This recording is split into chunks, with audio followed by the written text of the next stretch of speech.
The anime begins with our protagonist, who, the moment he opens his eyes and regains consciousness, immediately realizes that everything around him is completely dark. The first thing that crosses his mind is a question: where is the light? He also wonders where he is right now, and whether this could possibly be his room. That's when he notices a faint line forming above him, slowly illuminating the darkness. The light weakens just enough for a crack to appear. As soon as that happens, he panics, because beyond the crack, he can make out what looks like a forest, or perhaps a jungle. This only confuses him further, as he has no idea how he ended up in such a place. Unable to move at all, he can only ask himself, what in the world is going on? Suddenly, a status window appears in front of him, stating that his race is Dragon Egg. Before he can even begin to process that information, a mysterious voice unexpectedly speaks to him, explaining that the status screen has been activated and that his abilities are displayed as easy-to-understand numerical values. The protagonist assumes this voice might be able to answer his questions and tries to gather more information. It is then that the system informs him that this is thanks to a skill called Divine Voice, Level 1, which provides information about his current status, his items, and also explains any changes to his condition. Hearing this, the protagonist asks if this is some kind of video game. However, the system immediately responds that Divine Voice, Level 1, does not grant access to that explanation. From this, the protagonist assumes that if he manages to level up, his questions might finally be answered. So, he changes his approach and asks who exactly is speaking to him. Once again, the system responds coldly, stating that Divine Voice, Level 1, does not grant access to that explanation. This repeated refusal clearly unsettles and frustrates him. Desperate for answers, he asks again who the voice is and where he is right now, but the system once more refuses to respond to those specific questions. Angered by this, the protagonist begins to panic and struggle, causing the egg he is inside to wobble violently. Moments later, it loses balance and falls from the tree it had been resting on. After hitting the ground, he realizes just how far he fell. Seconds later, the system notifies him that he has acquired a new skill, Fall Resistance. Although this should be good news, the protagonist focuses on something far more alarming. He has lost 1 HP point. His health now reads 4 out of 5. Suddenly, the system announces that he has obtained a title, Clumsy. Infuriated, the protagonist demands that the system stop making fun of him. Moments later, the egg begins rolling uncontrollably downhill, sending him into a brief panic as he has no way to stop himself. When it finally comes to a halt, he looks through the crack in his shell and realizes he nearly fell into the water below. As he looks closer, he sees his reflection and confirms without a doubt that he truly is an egg. As he stares at the horizon, lost in thought, he complains that none of this makes any sense, unable to understand what is happening to him or why he is here. Recalling how RPGs usually work, he assumes that by accumulating experience and levels, he should eventually be able to evolve. That thought leads him to a troubling possibility, that he may need to defeat enemies. The idea feels absurd, considering he is nothing more than an egg. After a while, he suddenly stops, sensing something ahead. Carefully rolling closer, he peeks out while hiding behind a tree. Unable to see it clearly, he assumes it is some kind of insect, but this is enough for him to realize that he is not alone in this place. He then uses status on the creature, revealing that it belongs to the dark worm race and carries the title Egg Eater. Needless to say, he does not like the sound of that. As he continues reading the information, the worm notices his presence and immediately shows its hostility, charging straight toward him. Fearing that its intention is to devour him, the protagonist barely has time to react. As the creature lunges at him, he instinctively rolls away at full speed to escape. As he keeps moving, he complains about how persistent this predator is. No matter how far he rolls, it refuses to give up the chase, forcing him to consider that defeating it might be his only option. Seizing a moment of momentum, he jumps, and while airborne, he uses status on his enemy once more. The result confirms his fear. The worm has more HP than he does, making a direct confrontation a terrible idea. Because of this, he decides that creating an opening is the only way forward. Spotting a small cliff ahead, he places his trust in his ability to survive a fall from that height. When he reaches the edge, he suddenly stops. The worm takes the bait and lunges at him, attempting to devour him, but at the last second, the protagonist twists his body and narrowly dodges the attack. As a result, the worm plunges off the cliff. To finish the job, the protagonist throws himself down as well, crashing directly onto the creature's body and making the fall even more brutal. After slamming into the ground, he confirms that he also took damage even though the worm's body helped cushion the impact. Next, he waits, hoping that this strategy has finally killed the monster. However, his hope is crushed the moment the worm pushes him off and reveals an overwhelming thirst for blood. The protagonist desperately begs for it to fall asleep already, and, as if answering his plea, the worm collapses once more, this time showing no signs of life. Having defeated it, the system informs him that he has gained 12 experience points and that his title, Walking Egg, grants him an additional 12 bonus experience points. The protagonist begins to think that if he can gain experience by defeating enemies, then this truly must be a game. But as he reflects on that thought, the system delivers another announcement. The Dragon Egg has gone from level 1 to level 5, reaching the maximum level and unlocking the opportunity to evolve. Hearing this, the protagonist is stunned. When the system asks if he would like to view his available evolution, evolutions, he accepts without hesitation. Upon his confirmation, the system presents him with two evolutionary paths. One is called Baby Dragon, and the other is Drake. Seeing these options leaves him conflicted, unsure of which path to choose. Suddenly, the system begins explaining the Drake evolution. It is a smaller species, and while it is small by dragon standards, it is still larger than a bear. Another important detail is that its fire breath is feared by adventurers. The protagonist admits that having this kind of information explained so clearly is pretty amazing, and he asks the system to tell him about the other option. The system then lists the traits and notable details of the baby dragon, such as the fact that its meat is extremely tender, making it a prized delicacy when properly seasoned. On top of that, it is quite weak, with short claws and underdeveloped fangs. However, it possesses tremendous potential, with multiple possible evolutions, although most of them end up being hunted down by adventurers or other monsters. Faced with this information, the protagonist can't help but complain. He finds it depressing, especially since it initially sounded more like a culinary guide than an evolution path. Taking all those drawbacks into account, he immediately rejects that evolution, believing that the Drake seems far more balanced. Suddenly, a different voice echoes directly inside his mind, urging him to become strong. The message repeats itself several times. The voice goes on to say that only one path lies before him, the path to the summit, and that great expectations have been placed upon him, so he must not disappoint. Caught completely off guard by this sudden message, the protagonist wonders if what he heard was divine voice, the same system that informs him about his status and abilities. The system then notifies him that the divine voice skill has advanced from level 1 to level 2. Immediately, the protagonist asks whether the voice he just heard was the result of reaching level 2, since it sounded entirely different from the system's usual responses. But when no answer comes, he starts to wonder if he heard that message because he had described the Drake as a balanced evolution. Unable to get the thought out of his head, he repeats the message to himself, trying to analyze its meaning, that only one path lies before him, the path to the summit. As he focuses more deeply, he comes to a realization: the baby dragon actually holds greater potential, capable of evolving into countless kinds of dragons. In comparison, the Drake appears to offer far fewer possibilities, making it likely that its evolution would eventually stagnate. After several minutes of reflection, he finally makes his decision. He tells the system that he will choose Baby Dragon, declaring that he will not regret the path he has chosen. Immediately afterward, the egg cracks open as his body undergoes a sudden transformation. He has evolved from a dragon egg into a baby dragon. The system informs him that thanks to his title, Child of the Dragon King, level 1, all resistances below level 5 are enhanced. He also acquires several new skills: Dragon Scales, Baby Breath, Hiss, and Bite. After taking a moment to examine his new appearance, he checks his stats and realizes that they have skyrocketed. However, even after evolving, his HP and MP have not fully recovered. This makes one thing clear: whether he evolves or not, he still needs to rest. An important lesson to learn. He then approaches the worm's corpse and offers it his thanks, acknowledging that thanks to it, he was able to break free from his shell. Suddenly, his stomach growls, demanding food. As he stares at the monster's body, hunger sets in, making him realize that his body wants to eat it. Though confused at first, he understands that this is his dragon instinct, something necessary to regenerate and to fight again. He then recalls the words of that mysterious voice, the one that urged him to grow stronger, and he becomes convinced that he must continue to strengthen himself. With a shift in mindset, he casts aside his doubts and begins devouring the monster's corpse, even as he complains internally about how disgusting the act feels. The next day, he wakes up feeling surprisingly refreshed, having slept comfortably. The first thing he does is head toward the water to look at his reflection once more. It is then that he realizes the truth. He has been reincarnated into this world, now existing as a newborn dragon. On top of that, the world itself seems to function like an RPG. He can gain EXP to level up, and even evolve. However, he has no memory of who he was before. Although he believes he was once human, he has no idea what he did, or even whether he was a man or a woman. As these thoughts cross his mind, monsters like the one he fought earlier begin creeping up behind him, stalking him from the shadows. Yet instead of feeling fear, he calmly prepares himself and begins the hunt. In an instant, he leaps onto one of them, slashing it apart with his claws. As he continues defeating them, he gains experience with surprising ease. After all, he is far stronger than before. After exterminating several of them, the system notifies him that the baby dragon has advanced from level 1 to level 3. He then begins using Baby Breath, allowing him to incinerate multiple worms at once. By defeating even more of them, the baby dragon reaches level 7. As the battles continue, he earns the title Striker, followed shortly by the skill Dragon Fist. He repeats this hunt without pause, and upon reaching level 15, the protagonist feels satisfied, convinced that he is steadily approaching the summit. At that moment, he becomes distracted by an unpleasant thought: whether he will have to eat more of these monsters. Just remembering the taste and texture makes him feel nauseous. Because of that, he wonders if he can try eating something other than insects. Unfortunately, he learns the hard way that the mushrooms in this forest are extremely dangerous, making it a terrible mistake. Despite that, the system informs him that he has acquired the skill Poison Resistance, and that the title Clumsy has increased from level 2 to level 3. From there, he continues roaming the forest, intent on finding new prey. Suddenly, he notices something ahead: a level 6 gray wolf, who whose stats are clearly inferior to his own. As he begins to chase it, he fires his fire breath, followed immediately by Dragon Fist, more than enough to completely incinerate the wolf. Approaching the corpse, he notices that the scent rising from it resembles that of roasted meat. Acting on instinct, he blasts it once more with his breath, turning it into properly cooked meat. After taking a bite, he continues eating without stopping. It tastes far better than anything he had consumed before, exactly what he needed. Sometime later, he reaches level 20. As he rests, he reflects on the fact that his next evolution will occur at level 25. While it doesn't seem too far away, he can already tell that leveling up is becoming slower with each step. While preparing the meat he plans to eat, he is suddenly distracted by strange sounds coming from somewhere nearby. Although he can't understand the words, he clearly recognizes it as human language. Because of that, he moves closer, carefully observing them while staying hidden. Judging by their clothing, he comes to the conclusion that this truly is a fantasy world. On top of that, he believes that despite being a dragon, he looks rather cute, so things should be fine. By checking each of their status screens individually, he realizes that while they are weak on their own, as a group, they could be stronger than him. After giving it serious thought, he decides to approach them in a friendly manner. As soon as he does, he asks them not to hurt him, explaining that he is not an evil dragon, all while putting on the most adorable expression he can manage. However, when he puts on his cute act, the adventurer at the front signals the girl beside him to step back. Then, he flashes an unmistakably hostile smile. In his eyes, the protagonist is nothing more than another horrible monster. Without hesitation, the adventurer slashes his sword through the air, sending a ranged blade attack straight toward him and carving a deep wound across the protagonist's chest. Unable to communicate properly, he begs them for mercy, insisting that he is not their enemy. But before anything can change, the mage fires an offensive lightning spell, dealing even more damage and leaving his body completely paralyzed. While he lies defenseless, the system notifies him that he has acquired the skill Magic Resistance. Even as he tries to flee, his body refuses to respond. In that moment, he realizes that he has failed, because to them, he is nothing more than an enemy or food. Trapped in such a hopeless situation, he calls himself a fool, wondering why he ever believed a dragon could befriend humans. Worse still, he mocks his own struggle, breaking out of his egg and evolving, only to end up with a pathetic fate like this. Even so, he repeats one thought over and over. He wants to live. He doesn't want to die. Using every last ounce of strength he has, he drags himself across the ground, desperately begging for help. When he finally runs out of strength, tears spill from his eyes as he pleads for mercy, knowing full well that they cannot even understand him. Just as the swordsman raises his blade to deliver the finishing blow, the girl suddenly steps in front of him, blocking the attack and speaking to him instead. The protagonist can't understand a single word of their exchange. From his position on the ground, all he can tell is that the girl seems to be protecting him, even though he has no idea what is happening. When he regains full awareness, the first thing he feels is a gentle, soothing warmth. Looking more closely, he realizes it is magic, and that she is the one healing him. The girl says something, and the protagonist barely manages to make out that she is asking if he's alright. He is deeply shaken that she would help him, a dragon, and he feels overwhelming gratitude. In the end, the swordsman and the mage let it go without further resistance. As the protagonist checks her status, he learns her name, Miria Miliania, a terrestrial human. He also notices that she has almost no MP left, yet despite that, she still used her healing magic on him. Another thing he realizes is that once he recovers, she will leave. Even though the paralysis is slowly fading, he chooses to remain still for a little longer. As a result, the system notifies him that he has acquired the title Liar. A short while later, Miria says something to him, and at that moment, the protagonist gains the skill Grecian Tongue. He takes this as a sign that the higher this skill levels up, the more he will be able to understand her, something he eagerly looks forward to. That brief moment of peace is suddenly shattered by a terrifying roar. It is followed by the screams of other humans, making it clear to the protagonist that something is terribly wrong and that the enemy is incredibly powerful. Without hesitation, Miria rushes toward the danger to help them. In response, the protagonist grabs onto her clothes, not wanting her to go, fully aware that judging by those screams, there is nothing she can do. He also knows that with no MP left, she won't be able to use her healing spells. As if she understands the message he is trying to convey, she gently shakes him off and moves forward anyway. This fills the protagonist with desperation, especially since he is still unable to stand due to the lingering paralysis. Certain that they cannot defeat this monster, he forces himself to rise, believing that there may still be a chance to change the outcome if he joins the fight. When he finally reaches the scene, he realizes that the monster is a rock drake, classified as rank C. It has 197 hit points, while he has only 38 out of 72 remaining. Even so, he refuses to be intimidated and quickly surveys the area, spotting Miria lying on the ground beside the drake. At that very moment, the monster notices his presence and shifts its attention toward him, catching him completely off guard. After dodging an attack, he immediately hides behind some bushes, knowing that if that rock dragon gets near him now, he's seriously going to die. He sees that Miria is still alive, and the rock dragon has spotted her, so it's heading straight for her. However, once again, the divine voice speaks to him, and this time, it is telling him to run away, because he's going to die if he doesn't. He's already well aware of that, because he has zero skills or stats that can beat that rock dragon right now. The MC knows that the divine voice is right, especially seeing how huge that dragon truly is, but he can't help but remember the way Miria saved him without hesitation. He knows that he has to do this, so he immediately runs straight for the rock dragon before it reaches Miria. Using his rolling skill, he dodges one of the attacks, and the divine voice lets him know that he has received the title King of Evasion. The MC tries to focus on the battle, and notices that the old man who was with Miria didn't make it. On the other hand, the other man is still alive, though he's unconscious and bleeding, with only 5 hit points left. The rock dragon attacks again, but the MC knows that he has to do something to save them, so he decides to use his rolling skill to get its attention. His plan is to get it away from here, and then come back and help those two, but the task proves to be harder than he thought. The rock dragon manages to hit him with a long-range attack using a skill called Tremor that's impossible to evade. This leaves him without many options, but he tries to think about any other ways. When the rock dragon uses Bite, the MC decides to use his Fire Punch to attack, and this manages to do some damage. The rock dragon recovers the HP lost in just a second, but he knows that this is his chance, so he decides to take Miria and run away. There's still the other guy, but he knows that he can't save them both in his conditions, so he'll save the girl at the very least. The rock dragon tries to attack again, but its giant size makes it much slower, which allows the MC to run away with the girl. Once they're far away, the MC puts her down for a moment to check her vitals, and notices that her HP went down because of the blood loss. He thinks about using some healing magic, but decides to focus on getting her to a safe place first. The MC tries to remember which direction she was coming from when they first met, and his sense of smell helps him perceive the scent of humans. Without wasting any time, he carries Miria and runs, following the scent of humans. However, he stops as soon as he perceives a different smell. Knowing that grey wolves are approaching, he runs as fast as he can because he doesn't know how many of them there are. Soon enough, he realizes that they're multiplying, and he ends up surrounded by them. Having no way to escape, he puts Miria down and tries to fight them despite how many they are. Miria remains unconscious, but the loud noises make her open her eyes for a brief moment, and she manages to see him fighting the wolves. She loses her consciousness right away after that, and the MC carries her on his back after he defeats all the grey wolves. Even though he managed to defend her, he truly is at his limit now, and the exhaustion barely lets him move. Fortunately, he eventually finds a human village, so he tries to call someone for help. However, his desperate words sound like the roar of a beast to humans, who quickly approach him with weapons. He tries to ask them for help, but he only gets stabbed on his leg, and the humans clearly only see him as a monster. The MC desperately tries to explain that he just wants to help the girl, but when he sees the hostility in their eyes, he understands that there's nothing he can do to change that. That's why he gently places Miria down, making sure she's okay before leaving, hoping that they can take care of her. After he runs away, the humans decide to remain vigilant, saying that the monster might come back and attack them. They quickly take care of Miria, and the MC is content with that, knowing that she should survive now. He's deeply injured now, but realizes that a dragon is a dragon, no matter where it's at. As he walks away, the divine voice tells him that he has received the title Itty Bitty Hero, Level 1. 2 days after what happened, Miria finally wakes up in the house of a girl named Marielle, who tells her that she had to treat her wounds. Marielle confesses that she hasn't used such powerful white magic in a while, but it seems that she's mostly healed from the worst of it. She also informs her that she was out for a good 2 days, but she should still sleep for a while longer. Miria decides to listen to her and lies back down, thinking that someone must have brought her back to the village. Now that she knows that Miria is okay, Marielle freely complains, because she can't even count how many times she told Daz not to invite any trouble. Miria then asks her where Daz and Grants are, because they were with her when they faced the rock dragon. Marielle pauses for a moment and then informs her that Grants is dead, and they found his corpse in the woods. It looked like he was bludgeoned to death with a rock. Marielle blames Daz for what happened, because no one in their right minds would pick a fight with a rock dragon. Miria asks her what happened to Daz, and Marielle tells her that they have yet to find his body, but it seems safe to assume that he was eaten. Miria tries to process the information, but it doesn't take her long to realize that she's the only one who survived, and guilt hits her right after that. She immediately starts crying and blames herself for what happened, saying that if she had just stopped Daz, this wouldn't have happened. Marielle tries to comfort her and tells her that it's honestly a blessing that even she alone came back to them alive. Daz was the type to never listen to anyone after all, so she shouldn't blame herself for that. Miria continues crying and tells her that Daz wasn't a bad person, and he was always the first one to get rid of the monsters that strayed into their village. A lot of the kids adored him too, because his actions were admirable and he was strong. However, one day, one of the villagers challenged him, saying that he couldn't beat a rock dragon. Daz didn't take that very well, and Miria saw the whole thing when another villager told him that he's the one who got scared and ran home. Daz tried to remind them that that happened years ago, and told them that he could definitely beat one if he tried now. The villagers asked him not to even try, and reminded him that he had no one to drag along with him this time. Despite their warnings, Daz was already decided, saying that he would beat a rock dragon soon. Soon enough, he decided to team up with Grants, and approached Miria to tell her that he got permission from Marielle to hunt a rock dragon. This was clearly a lie, but Daz even told her that since Marielle was busy, she said they should ask her for help. Miria had her doubts, and asked them where Marielle was at the moment, wanting to hear that from her in person. However, Daz simply told her that Marielle was already gone, on because she had business in the next village over. Miria hesitated for a moment anyway and tried to remind them that the rock dragon is the strongest monster around the village, so Marielle said to never, under any circumstances, engage with one. She also warned her that she shouldn't help, even if he wanted to go hunt it. Daz took this the wrong way and asked her if she was saying that he was lying, putting her in a difficult position. Trying to convince her, he told her that Grants was there when Marielle gave them permission. That was clearly also a lie, but Daz warned her that they would go for the rock dragon, even if she didn't go with them, and there's a chance he and Grants are going to die if she doesn't. Miria had no other choice but to accept after that, falling straight into Daz's trap. After hearing that story, Marielle mentions that Daz's own pride cost him his life, and it lets her see that humans make the wrong decisions for such trivial things. She asks Miria to be careful and not to make the same mistake, because it can cost her her life as well. Miria agrees and wipes her tears, but Marielle finally smiles and tells her that it's impressive that she escaped and made it here with such serious wounds. Miria immediately sits up after hearing that and asks her if someone didn't carry her here from the forest. Marielle gets really confused at that and reminds her that they found her getting attacked by a monster just outside the village. Miria tries to explain that she was attacked by the rock dragon in the forest, and that's when she lost consciousness, so there's no way she could have come here by herself. Marielle tells her that that's ridiculous, because no one in this village would risk wandering in the forest alone at night. She was out cold on the outskirts of the village, and they say she was attacked by a monster there, so Gregory drove it away. Miria is clearly confused, because she doesn't remember anything at all, but Marielle explains that humans can lose their memory after suffering a huge shock, so perhaps that's what happened to her. Miria considers that option, but she manages to remember seeing a baby dragon fighting against a pack of grey wolves. She immediately asks what the monster next to her looked like, but Marielle tells her that she has no idea, because it had already run away by the time she got there. Miria decides not to say anything else, but deep down, she starts wondering if it could have been that dragon from before. Some days later, the MC wakes up in the middle of the woods and realizes that all his wounds are better now. He knows that resting heals him, but it's still crazy to him how he recovered from so much damage. It's clear that dragons are built tough, because if he was human, he probably wouldn't have healed so quickly. He just hopes that Miria is okay by now, and remembers how powerless he felt when he saved her. Even though he evolved and felt like he had gotten stronger, he realized that he actually hasn't at all. If only he had been tougher, perhaps things would have been different, and maybe he could have beaten that rock dragon. That's why he knows that he has to get stronger, and he doesn't waste any time either. So he soon decides to find a pack of dark worms to fight. He ties a dark worm to a tree, and this attracts all the dark worms around. When they're all gathered around the trap, the MC immediately jumps at them, crushing them in seconds. He proudly says that he made use of their Call Allies skill to set a trap, and it worked like wonders. The divine voice tells him that he has received the title of wrongdoer, and the MC feels like that's a little harsh. He clarifies that he won't use this method again after this, but he'll use these dark worms now to reach the next stage of evolution sooner. Without wasting any time, he starts fighting the dark worms, defeating them one by one in a matter of minutes. The divine voice informs him that he has received 24 EXP, and soon enough, it informs him that he has received 48 EXP more. The MC doesn't stop and continues exterminating these dark worms without mercy. He uses Dragon Punch against them and manages to get rid of the majority of the dark worms in no time. Once they're all down, he tells them that it was heroic of them all to rush to help their friend in trouble, so he will always remember their noble sacrifice. Finally, he turns the last dark worm into ashes with his fire breath, and that helps him reach level 25. The MC cheers, and the divine voice lets him know that he has met the requirements for evolution and has maxed out his level. Now that he has met the requirements for evolution, the divine voice asks him if he would like to view the evolution tree. The MC excitedly accepts, and the divine voice shows him all the evolutions available. He's got 5 whole different options this time, though there is a disturbing one mixed at the end called Young Plague Dragon. The other options are Kid Marble Dragon, Kid Dragon, Mini Angel Dragon, and Mini Dragon. He hesitates before deciding which one he should pick, wondering what the difference between Mini and Kid and Baby and Little is. He is also curious about that Young Plague Dragon option as well, and it is making him have a hard time deciding which one to choose. All his confusion is gone the moment the divine voice decides to speak, saying that regarding the evolved forms of certain monster types, Little does not describe the stage of evolution, but rather the size limitations of that particular species. The MC is a little surprised that the divine voice is answering his questions for once, so he decides to listen carefully. The divine voice tells him that while Little types experience faster stat development, they have less evolution paths and abilities compared to the Baby types. Thanks to that explanation, the MC quickly understands that Little types grow faster and therefore survive easier, but they are a bad choice in the long run. That's why he apparently made the right choice, becoming a Baby type instead. The divine voice continues explaining that the Kid type is a higher ranked version of the Baby type. On the other hand, Mini types have less evolution choices, but enjoy the benefit of having a stable evolution tree. That part is clear enough, so the MC decides to ask about the Young Dragon type now, but the divine voice apparently has nothing to say on that one. Knowing that he won't get any further explanation, he assumes that it is probably close to what the Kid type type is. Still, he will have to get a detailed explanation of each choice before he chooses. The divine voice informs him that mini dragon has the same small stature as the little dragon, but its individual growth is slow and has limited evolution choices. However, in exchange for that, many of its future evolutions feature great potential. The MC mentions that he's not a fan of slow growth and limited evolution choices, so he asks the divine voice to tell him more about the next one. The divine voice informs him that mini angel dragon is a dragon that has obtained protective spirit and swears to live for the sake of others. While it can make use of numerous white magic spells, its fighting ability is not very high. The MC sees the title skill of protective spirit and mentions that it looks like the evolution path may vary based on the title. There aren't many possibilities for mini types,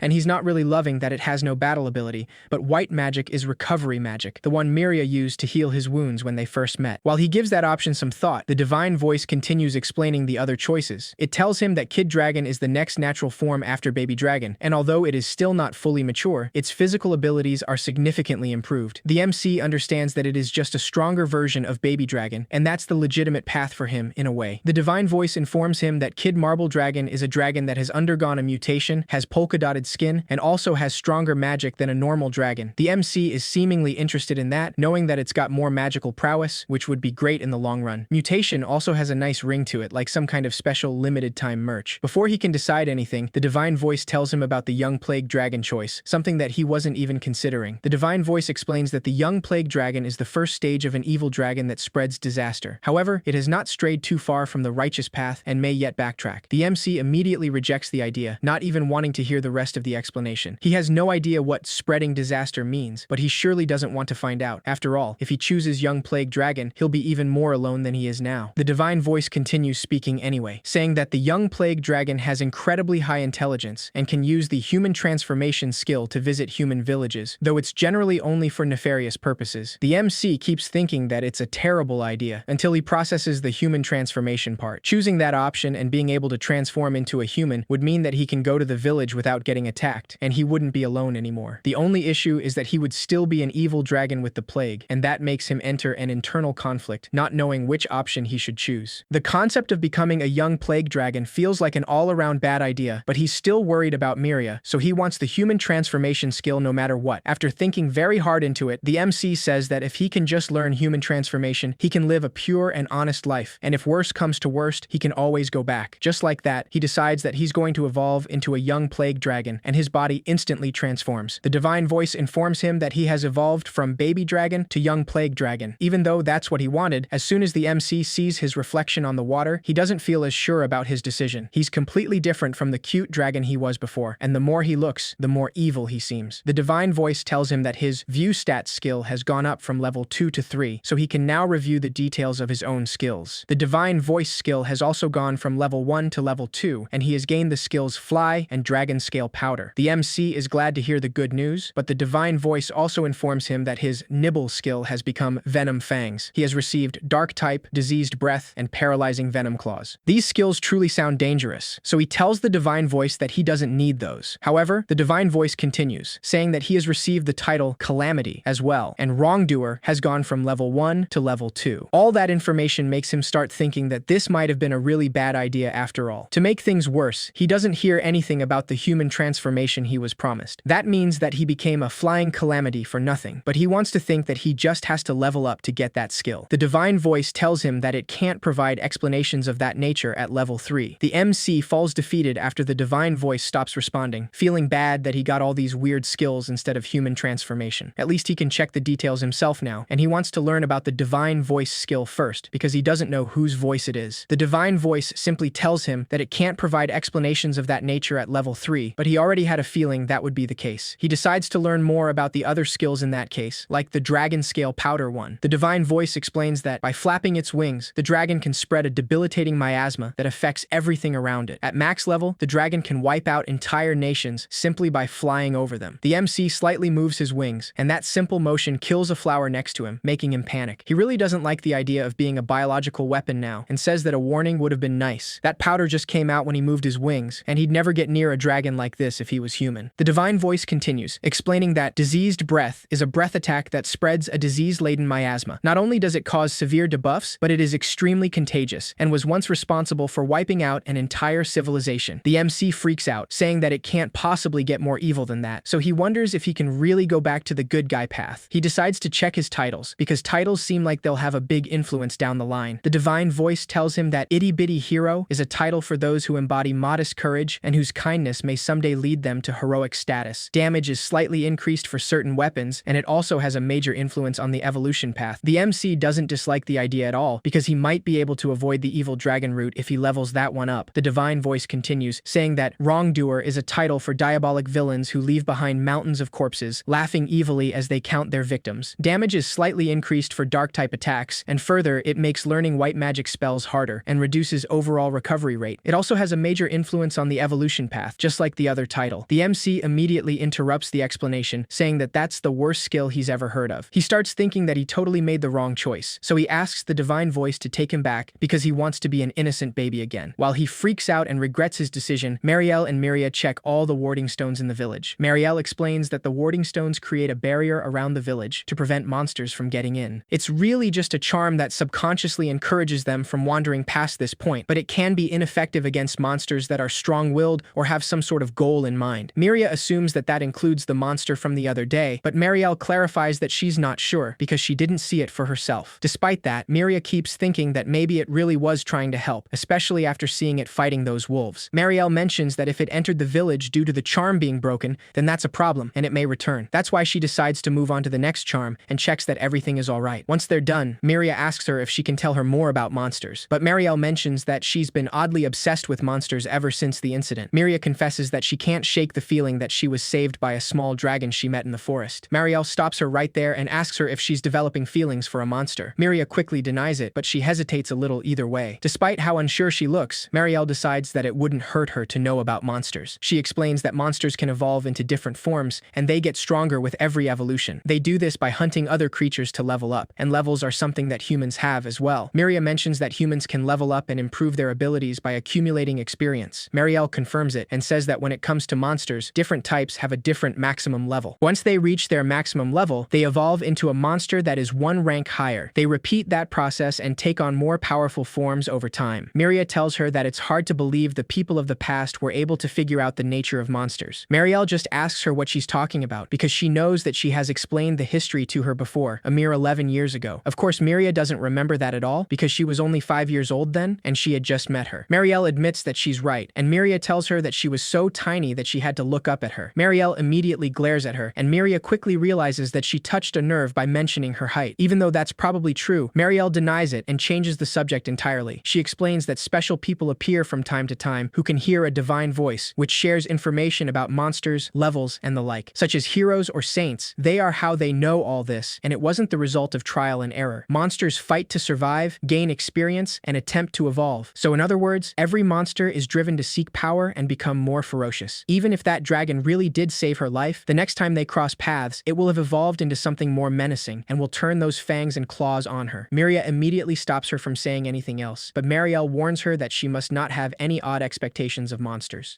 Meanwhile, the MC decides that he'll level up super fast and get back on the right track because he's going to be a hero, not a demon king. For starters, he wants to learn human transformation and go to the village because he'd like to see Miria again. Without wasting any time, he tries to find some weak monsters nearby to gain tons of experience. However, walking suddenly becomes difficult, and that's when he notices that there are threads around his body, stopping him from moving. A huge monster appears right behind him just then, but that's not the kind of spider he was expecting. The MC quickly checks its stats and finds out that it's a really strong Taranturage. He doesn't think he can beat it right now, but before he can even attempt to escape, the spider shoots its webs towards him. He immediately uses baby breath to burn the threads, but his own body also catches fire. As he rolls on the ground to put out the fire, the divine voice informs him that he has gained the skill Fire Resistance. Once he manages to put out the fire, he stands back up and quickly checks the spider to see how much damage it took from his attack. The monster still has 62 hit points out of 78 total, so his attack wasn't as effective as he hoped. He then decides to use his claws against the spider, using his paralyzing Venom Claws skill for the first time. After attacking the spider continuously, he quickly backs off and checks its stats, seeing that it now has 42 hit points. The Taranturuge's status says that it is burned, slightly paralyzed, and completely enraged, which can't be good. The MC doesn't understand how it still has half of its HP, and he's clearly worried that he just pissed it off. That definitely can't be a good sign, so he decides that he has to run for it now while it's paralyzed. He immediately runs away with his rolling skill, but to his bad luck, the paralysis soon wears off, and the enraged spider chases after him. Just then, he remembers that he has the fly fly skill, but his small wings don't let him get so far. He's really confused that he can't actually fly and assumes that his level is too low. He doesn't have much time to think because the spider is about to catch him, so he goes back to his rolling skill to escape. After a whole 10 minutes of rolling, the spider is still chasing after him, and it's not showing any signs of exhaustion at all. The divine voice lets him know that the skill roll has gone from level 2 to level 3. That gives him some hope, so he starts believing that he's going to make it out of this, because he's way faster now. The divine voice tells him that he has gained the title Chicken Runner, and the MC immediately asks if it's calling him a coward. He clarifies that he would fight the spider if he thought he stood any chance of winning, but this is not the case. The situation worsens when he notices an incoming cliff, and he knows that a drop like that will kill him for sure. He wonders if he should turn right before the edge, but then thinks that he can simply escape if he just makes it to the other side.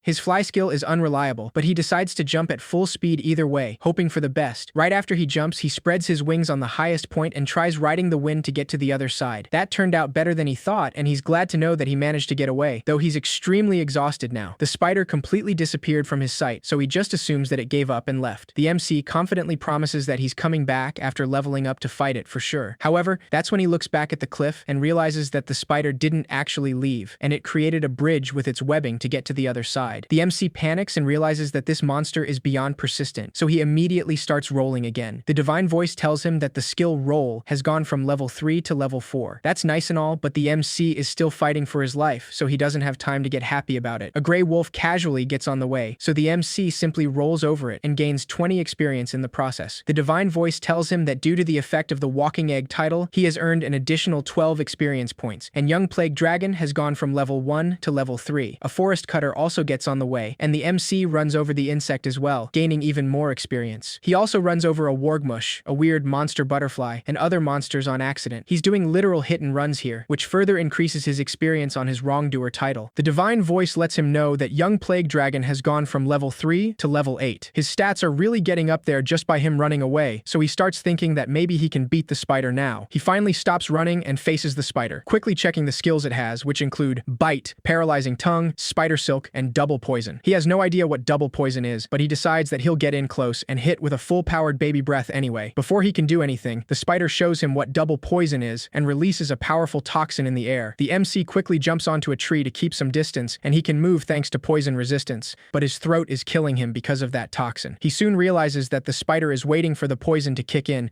because it doesn't know that he's poison resistant. That gives him a great idea, so he decides to cough and fall off the tree, pretending that he's dying. The spider soon falls into his trap and jumps to attack him right away. Even though his throat still hurts, the MC doesn't hesitate and uses baby breath against the spider, knowing that it can't avoid it when it's airborne. He finishes the spider with a strong blow with his tail, and the divine voice informs him that he has gone from level 8 to level 14. The MC feels satisfied, because beating that tough monster made his level really shoot up. The divine voice informs him that the skill baby breath has gone from level 2 to level 3, and he has acquired the skill Dragon Tail. He excitedly waits for the divine voice to mention the skill that lets him be a human, but once again, it simply stops responding. That makes him feel hopeless again, wondering if there is something he needs to do first to learn human transformation. It was a really exhausting day, so he just decides to eat something and rest up somewhere. Fortunately, he finds a nice-looking cave, and since it's apparently empty, he quickly gets in the cave and makes a fire to cook something for dinner. He's happy to have grilled meat for dinner, but it smells kind of gamey, unfortunately. Just then, he remembers that he found some fruits earlier, and they have a pretty good smell, almost like pepper. When he puts the juice on the meat, it gets rid of the gaminess, and the slightly spicy aroma and flavor makes it so good that he wants to eat even more. Thanks to that, he manages to enjoy his meal, and he decides that he'll make this cave his base, and he'll start gathering that red fruit. It's a little too wet and sticky to use as seasoning though, so he'll try drying it outside, because that might also help with preserving it. The divine voice informs him that he has gained the title Mr. Chef, though he starts feeling like his private life is getting broadcasted, and asks the divine voice to stop acting like a commentator. After stuffing himself with food, the MC wonders if he can get popular with the villagers with his home cooking. He quickly discards the idea, because no matter what feasts he prepares, looking like an evil dragon will scare them off for sure. He was a little cute as a baby dragon, but with the intimidating appearance he has now, he bets even Miria wouldn't recognize him. The MC blames himself, saying that this is what he gets for thirsting after that human transformation skill, and now he's totally stuck in the enemy of mankind storyline. While he regrets his decision once again, Miria finds out that Bertz, one of the villagers, saw Dawes at a pond right outside the village. He didn't notice him, and just kept walking deeper into into the forest until he disappeared, though. Gregory notices Miria's concern, so he reminds her that what happened to Dawes and Grants isn't her fault. Miria assures him that she's fine, and quickly runs to inform Marielle about this, wanting to search for Dawes. Marielle immediately refuses, saying that she absolutely can't go into the forest, and they can't afford to risk her life or that of anyone else in the village. Miria tries to insist, but she gives up after hearing Marielle's harsh reprimands. Seeing her sad expression, Marielle tries to comfort her and asks her not to worry because she'll ask the guild to investigate and adventurers should come to help in due time. Miria apologizes for being so unreasonable and decides not to argue any further. The next day, the MC feels completely recovered after a good night of rest, but he finds a strange moving puddle near the river. When he tries to check its stats, his head suddenly starts hurting, and the divine voice tells him that the view stats skill can't provide such specific information at level 3. The MC doesn't understand what's going on because even his eyes are burning. The divine voice lets him know that the view stats skill has gone from level 3 to level 4. Thanks to that, he finally manages to open his eyes, but everything is too blurry and he still has no idea what this monster is. The MC runs away as soon as he has the opportunity, avoiding the attack from that weird slime. He still doesn't know what that thing is, but it's definitely something he shouldn't get close to. Its stats weren't anything special though, but he decides to just leave it be and search in a different direction today. After walking through the forest for a while, he runs into what seems to be a nice looking pot and thinks that it would probably be handy to put fruits and stuff in. However, as soon as he tries picking it up, the pot suddenly flies into the sky and hits him in the face. The MC quickly checks its stats, realizing that it's not just a pot, but a rank D monster called Potortoise. He doesn't know if a Potortoise is a tortoise or a pot, but he doesn't waste any time and uses Dragon Punch against it. Unfortunately, that attack did nothing to the monster, and it simply brought its HP from 28 to 27. That's why he decides to give it all he's got, attacking the monster from all directions, and even using the strength from his tail. Despite all his efforts, the Potortoise's HP only goes from 27 back to 28 since it used the rest skill. The MC desperately holds on to the monster, but he can't possibly break its shell, no matter how hard he tries. That's why he decides to try something different, assuming that this monster is like a non-aquatic type of tortoise. Without hesitation, he throws the Potortoise off a cliff, making it screech as it falls into the river. The divine voice lets him know that he has gained 36 experience points, and due to the effect of the Walking Egg title, he has earned additional experience points. He also has gone from level 14 to 15 with that, which makes him feel proud. However, the divine voice also informs him that he has received the title Dastardly King, and Wrongdoer has gone from level 2 to level 3. The MC just then realizes that he might have done something slightly evil by throwing that creature off a cliff, but he doesn't have much time to think about it since a group of Potortoise suddenly surrounds him. He quickly understands that the loud screech he heard was actually the normal skill Call Allies. The monsters are clearly unhappy with him, and they all gather to create a tall tower of Potortoise. This is not intimidating at all, so the MC simply jumps very high and crushes them all in one go. The divine voice informs him that he has gained the skill Meteorite, and he has gained 594 experience points. Due to the effect of the Walking Egg title, he has earned additional experience points, and he has gone from level 15 to level 30. The skill Fly has also gone from level 1 to level 2, and the View Stats skill has gone from level 4 to level 5. The MC is pretty satisfied with these results, realizing that beating a group of them is actually really efficient. Unfortunately, their shells are always going to break when he beat them, so he can't have the usable pot he wanted.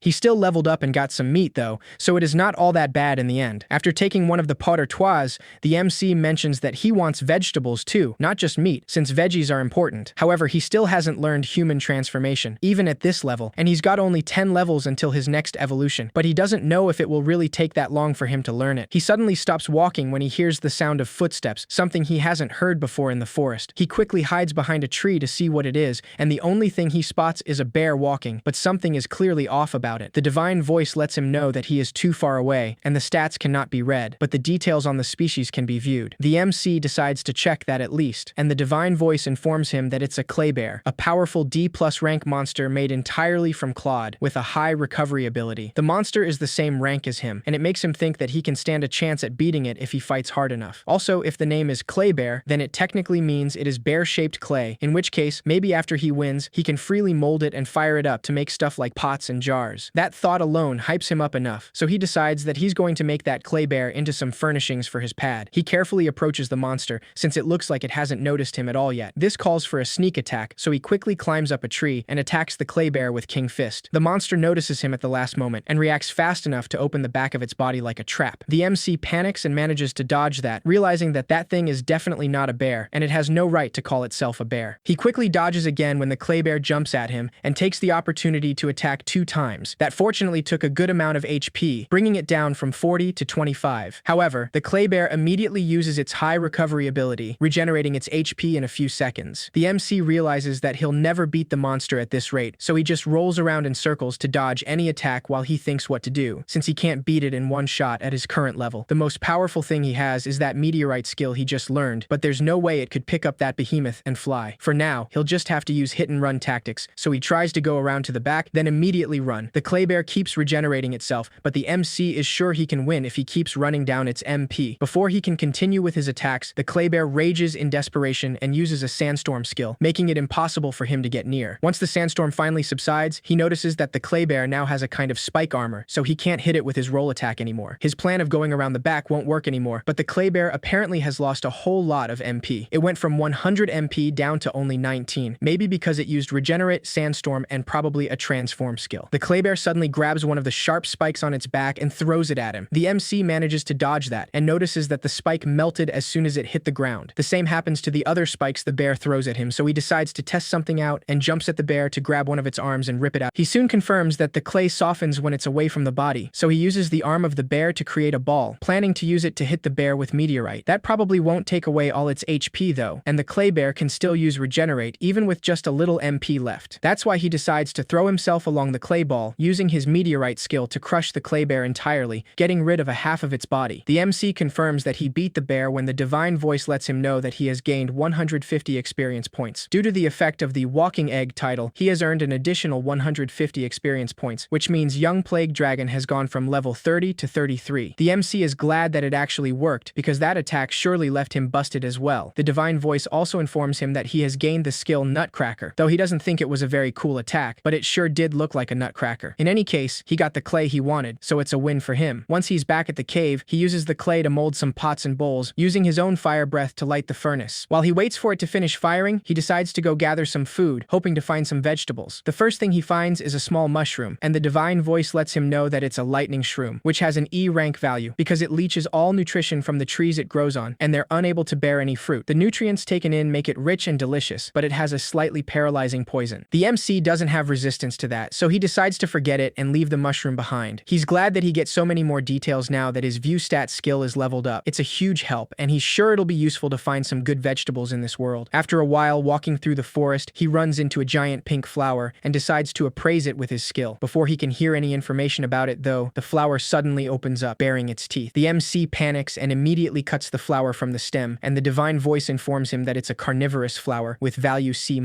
It's a rare plant that eats animals, but it can't digest salt, so the salt is accumulated in the white part of the root. Even though it's a little disturbing, the MC approaches the root of the carnivorous plant since there's salt stocked up in there. Salt is crucial for cooking, so he decides to take some with him for his next meals. In the meantime, Miria leaves the village in secret and walks into the forest, despite Marielle's words. Marielle already told her that she would ask the guild to investigate, so adventurers should come to help in due time. However, if there's a change that Dawes is still alive even after what happened, she can't afford to wait any longer. She's not sure if what Bert said is true, but she still feels guilty about what happened, so there's no way she can just stay in the village and do nothing. After all, none of this would have happened if she— That's why if one of them is alive, she has to find him for sure, even if it goes against Marielle's orders. While she's walking through the forest, a dark worm suddenly jumps at her, taking her by surprise. Miria quickly reacts and casts a fireball to defend herself, defeating the monster with one blow. She clearly wasn't expecting that, but she tries to convince herself that she'll be fine if she keeps calm. Meanwhile, the MC finds a giant mushroom, and the divine voice informs him that it's actually a monster shroom, which has a D rank value. It can walk after reaching maturity and becomes a monster that attacks people, and it tastes similar to meat, so it's considered a delicacy. The MC is glad that he found another good one, and it seems like it'd make a flavorful broth when simmered. He finds another weird mushroom right after that, which makes him feel lucky, and the divine voice lets him know that it's called Morotrogia, with an A rank value. The MC is surprised that its value is so high, and the divine voice explains that it can revive a nation with a failing economy if successfully cultivated. That definitely sounds good, but the divine voice also mentions that it is hallucinogenic and causes an intense euphoria. 500 years ago, it was discovered that it could be crushed and mixed with stimulant drugs, which created a substantial number of addicts. The MC immediately interrupts the divine voice, not even letting it finish before he burns the mushrooms to ashes, saying that he's never touching that one. The divine voice then informs him that the title Itty Bitty Hero has gone from level 1 to level 2. Miria continues wandering around the forest, trying to avoid battle at all costs and hiding from most monsters. The MC finds a value B+ fruit called Piperus, and the divine voice explains that it has a unique aroma that works up an appetite and was at one time considered the most popular spice. Demand for the spice was high among the nobility, to the point where it had the same value of its weight in gold. The MC is surprised that this fruit was that valuable, so he decides to gather some to try. Meanwhile, Miria finds herself pretty deep in the forest already, and she starts hesitating, thinking that it might be too dangerous to go any further. She can see wild eyes in the top of the trees, which gives her a strong feeling of uneasiness. However, she refuses to give up so soon, and decides to take another look around the outskirts of the village and then go home. The MC enjoys his big haul of fruits in the meantime, and he soon also finds a light mushroom which really lives up to its name. He takes the light mushroom to the cave to light the place a little, and decides to check on the pottery he made. Fortunately, it worked perfectly, so now he can use his new pot to cook something. After lighting a fire, he cuts all the ingredients he found and throws them into the pot with some water and salt. He patiently waits for the food to be ready, and when it finally is, he decides to try some. The taste is as tasty as he expected, and the salt he got from the root of that carnivorous plant is really a game changer. Wasting no time, he grabs a pair of wooden chopsticks and feasts on the food he prepared, enjoying the saltiness and the umami of the meat mixing perfectly with the broth. Right after he finishes his plate of food, he feels like he has reclaimed a life he had forgotten. The divine voice lets him know that the title Mr. Cook has gone from level 1 to level 2. Despite how good the food was, the MC noticed that the bowl he made is a bit hard to drink from, and there was some spillage while he was eating as well. That's why he knows that he has to try making a new one that works better next time. He also decides that he'll make a spoon as well, and after that, he will cover the wall with bricks. He's just thinking about it for now, but the divine voice lets him know that he has gained the title Ceramic Artisan. The next day, in the outskirts of the forest, we see a carriage transporting some adventurers. The driver lets them know that they've finally come to the forest, so an adventurer girl wakes up her comrade, saying that they have arrived. Once they get out of the carriage, the adventurer girl says that this is definitely the place the guild wants them to investigate, Noah's Forest. The MC has no idea of what's going on, and he returns to the cave after hunting some gray wolves, saying that he's home. After a moment of silence that drags for a little too long, he realizes that no one's going to answer him, which makes him feel a little lonely. He decides not to think about that too much, and leaves it aside to say that he'll butcher the meat and strip the pelts from these wolves. He apparently already made some new pottery earlier, so he focuses on working on the gray wolves as fast as he can. Without wasting any time, he works diligently and decides that he will put the pelts out to dry later. Before that, he cuts some meat and seasons it with some ingredients he has in a bowl, leaving it there to marinate while he does other things. The MC starts feeling like he is getting pretty used to this world already, so everything is pretty peaceful. However, his calm demeanor disappears in an instant when he goes out of the cave to check the pelts he left out drying and sees some monkeys eating them. The monkeys run away as soon as they see him, and the MC knows that he has to do something,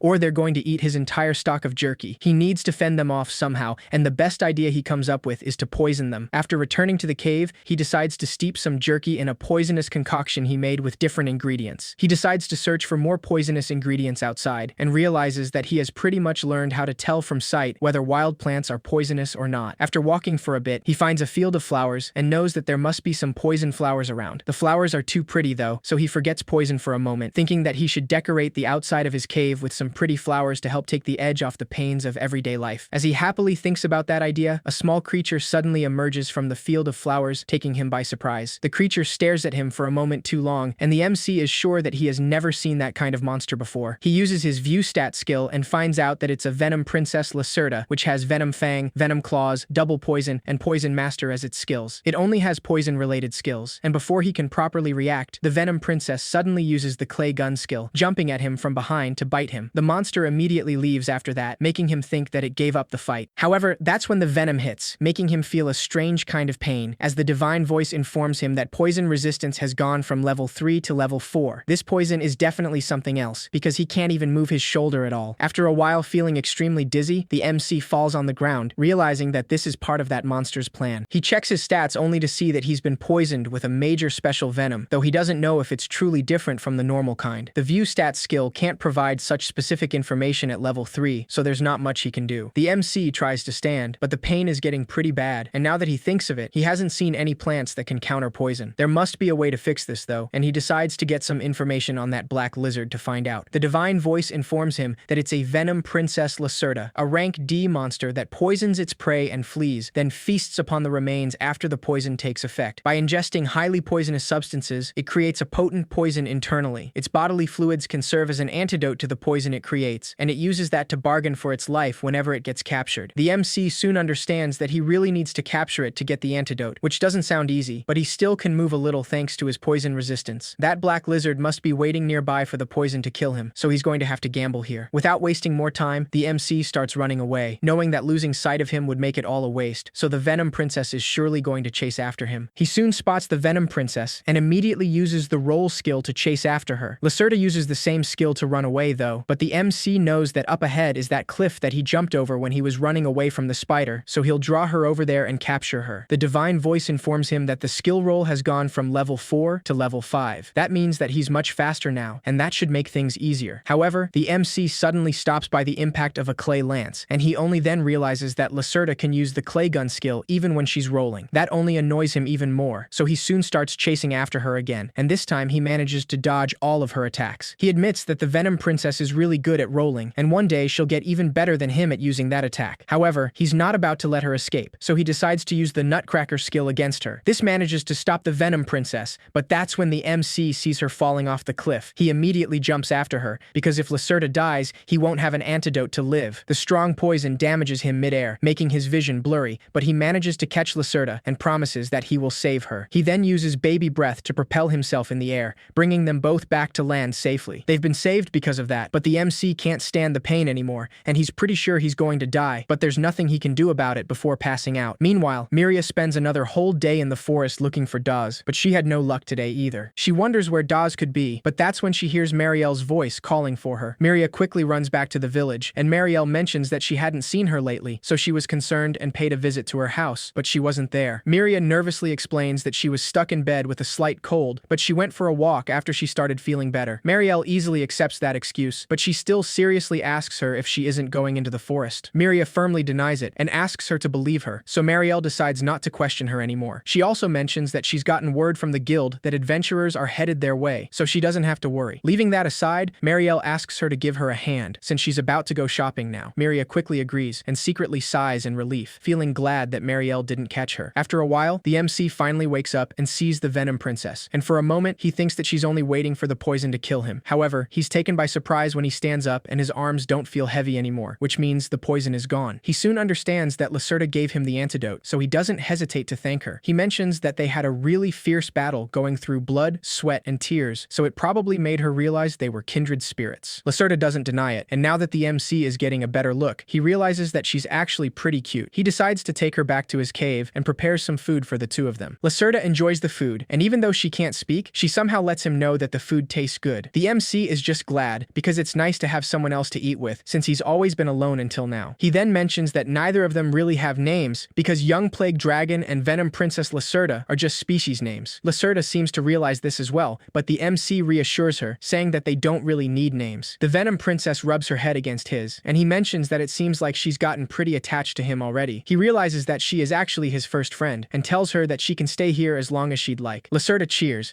and that's when she notices a pot with something dark and toxic inside. The MC explains that it's the special poison he made earlier, and he freaks out for a bit when Lacerda simply starts eating it. She doesn't seem affected at all though, and he just then remembers that when she eats something that's highly poisonous, it only strengthens her own venom. For a moment, he wonders if it's delicious to her, and he decides to try a little to find out. However, as soon as he tastes it, he falls onto the ground and screeches in pain for the poison. The divine voice lets him know that the skill poison resistance has gone from level 4 to level 5. He quickly recovers thanks to that, but he still wonders how Lacerda can eat that like it's nothing. The next day, they both go back into the forest and face some gray wolves together. Lacerda uses her clay gun skill for long-range attacks, while the MC finishes them off with his fists. That was a cinch with the two of them, so he lets Lacerda know that they've got this whole teamwork thing down. The two of them continue walking through the forest, and Lacerda helps him in many ways. She even gets some coconuts from the top of a palm tree so they can have a refreshing snack while they're at it. At night, the MC wakes up, a little startled to find Lacerda sleeping closely on his shoulder. It is easy to forget that this little thing is packing a deadly poison, so he's just hoping that she doesn't bite him when she's half asleep. However, he admits that it feels normal for her to be here now, and it makes him feel like this life isn't bad at all. The next day, they go back into the forest again, and he soon finds that spicy fruit he wanted. He decides to try some, and it's exactly what he was expecting, though now he wants to eat meat. Lacerda also tries some of that fruit, but she doesn't like it as much, and he explains that spice isn't meant to be eaten straight. She suddenly senses something she actually finds delicious, and decides to guide him towards it. The MC follows her without a doubt, but he regrets it as soon as he smells something that stinks like rotting flesh. Lacerda waits for him next to a giant dark mushroom, and the divine voice informs him that it's called Candida cadaverus, which has a B value. It is a giant mushroom that emits the odor of a corpse, and it has a potent poison, but practically no animals would attempt to eat it anyway. The MC asks her if she's drawn to its poison, and Lacerda is simply preparing trying to devour that mushroom. However, before she can get any closer, the MC burns the mushroom to a crisp, saying that she'll reek if she eats something like that. The Venom Princess immediately cries and throws a tantrum, so he apologizes and tells her that he'll make it up to her with a different poisonous plant. Lacerda uses her clay gun skill, and for a moment, he wonders if she's really that mad at him. He soon realizes that she's actually aiming at something else, letting him know that there is an enemy nearby. She shoots the clay gun without hesitation and strikes a monster that was hiding behind some bushes. The monster suddenly comes out from its hiding spot, and the MC freezes when he sees a creature with two heads, one of a weeping dog and one of an angry dog. He doesn't know what this pressure he's feeling is, but it's definitely not something good. He immediately checks its stats and finds out that they're twin heads, and they're currently enraged and afraid. Not only does it have overpowered stats, but it also has creepy sounding skills like gravity and gravidon. The MC honestly doesn't know if he can win under these circumstances, but skills like tenacious and marking sound like they are used for tracking, which means that escaping seems difficult too. He glances at Lacerda for an instant, and it looks like they're both thinking the same thing. Without a word, Lacerda uses her roll skill to rush past the monster, and the MC attacks to draw its attention. The Venom Princess is supposed to use that opening to hit it with her poison, and the rest should be just a waiting game. That plan sounds perfect, but when the MC tries to punch one of the monster's heads, the other one tries to bite him. He quickly backs off, realizing that it won't be that easy apparently. The weeping dog suddenly casts a spell on him, making it impossible for him to move at all. His body feels heavy, letting him know that the monster is using its gravity skill. The angry dog sees the opportunity to attack now that he can't move, but Lacerda uses her clay gun to strike the weeping dog. That makes the gravity skill wear off in an instant, so the MC doesn't hesitate to jump and attack them with baby breath. The monster screeches in pain at the flames, but it simply uses a recovery skill right after to heal its wounds. The MC gets frustrated, wondering if everything in this forest has recovery skills of some sort or something. Despite that, he at least has learned something, which is that the angry face does physical attacks, and the weeping face uses magic. The weeping dog prepares another spell, and it looks more dangerous than the previous one, so the MC assumes it must be gravidon. He doesn't know what it is exactly, but he definitely can't let it use something like that. That's why he immediately runs straight towards the monster, letting the angry dog bite his shoulder. He then takes the opportunity to use Dragon Punch on the weeping face, and that's when Lacerda does her part and bites the monster to poison it. She quickly goes back to his side after that, and the weeping dog uses recovery magic to try to save itself. However, the poison is pretty potent, and the MC knows that no recovery skill is going to save it because he has experienced it once, so he knows it good and well. The monster screeches as its HP goes down in seconds, but the angry dog rages and suddenly bites the head of the weeping dog off, stopping the poison from spreading any further. Both the MC and Lacerda freeze at that, and he swears that he is never evolving into a two-headed dragon or anything like that. He doesn't think the monster can use magic anymore though, so he decides to check its stats right away. The twin head's status show that it's enraged, but there's a different skill now called sacrifice. Just then, the beheaded weeping dog jumps at them, and the MC realizes that it's trying to drag them down with it. Lacerda barely manages to dodge the first attack, so the MC immediately asks her to run. She uses the roll skill to run away, as he said, but the weeping dog immediately chases after her, disappearing into the forest. The MC tries to go after her to save her, but the enraged angry dog stands in the way, not letting him through. This puts him in a difficult position, because he has to hurry after them or the Venom Princess will be in trouble. That leaves him no choice but to fight the angry dog with sheer strength now that it has no magic left. The MC grabs it by the neck and throws it high into the air, just to jump right afterward and grab its head. He lets the monster know that it's over,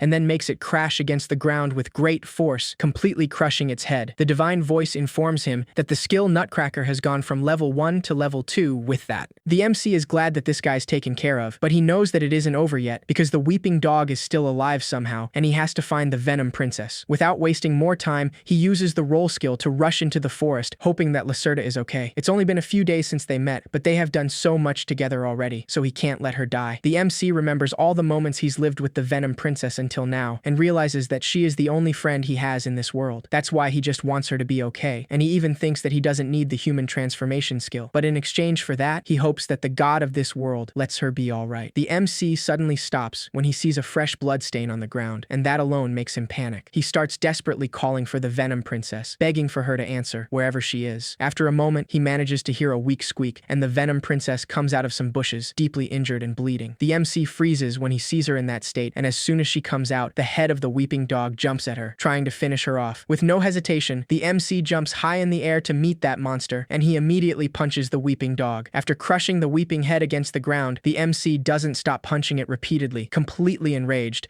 He throws punch after punch without stopping for even a second, turning the weeping face into mush with his bare fists in no time. Once that's over, the MC goes back and gently takes the Venom Princess into his hands, saying that everything everything's okay now, and he's happy that she is still alive. He soon crumbles apart and starts crying in relief, so Lacerda tries licking his tears off his face. The divine voice then informs him about his progress, saying that he has received 234 experience points, and due to the effect of the Walking Egg title, he has earned an additional 234 experience points as well. The MC asks the divine voice to shut up for a moment because he's not thinking about any of that right now. He has realized that Lacerda is his one and only precious friend that he trusts in this world. So as long as he has her, he doesn't even care if he can become a human or not anymore. Just as he says that, the divine voice mentions that young Plague Dragon has gone from level 33 to level 37, and he has received the skill Human Transformation. The MC freezes for a moment right there, trying to process the new information, and he almost can't believe that that really just happened. In the meantime, back in the village, Marielle peacefully enjoys a cup of tea, and Miria informs her that she's finished cleaning the entrance and the hallway. She mentions that they hardly ever get guests from out of town like this, so she wonders what they're like. Miria notices the old book sitting next to her on the table,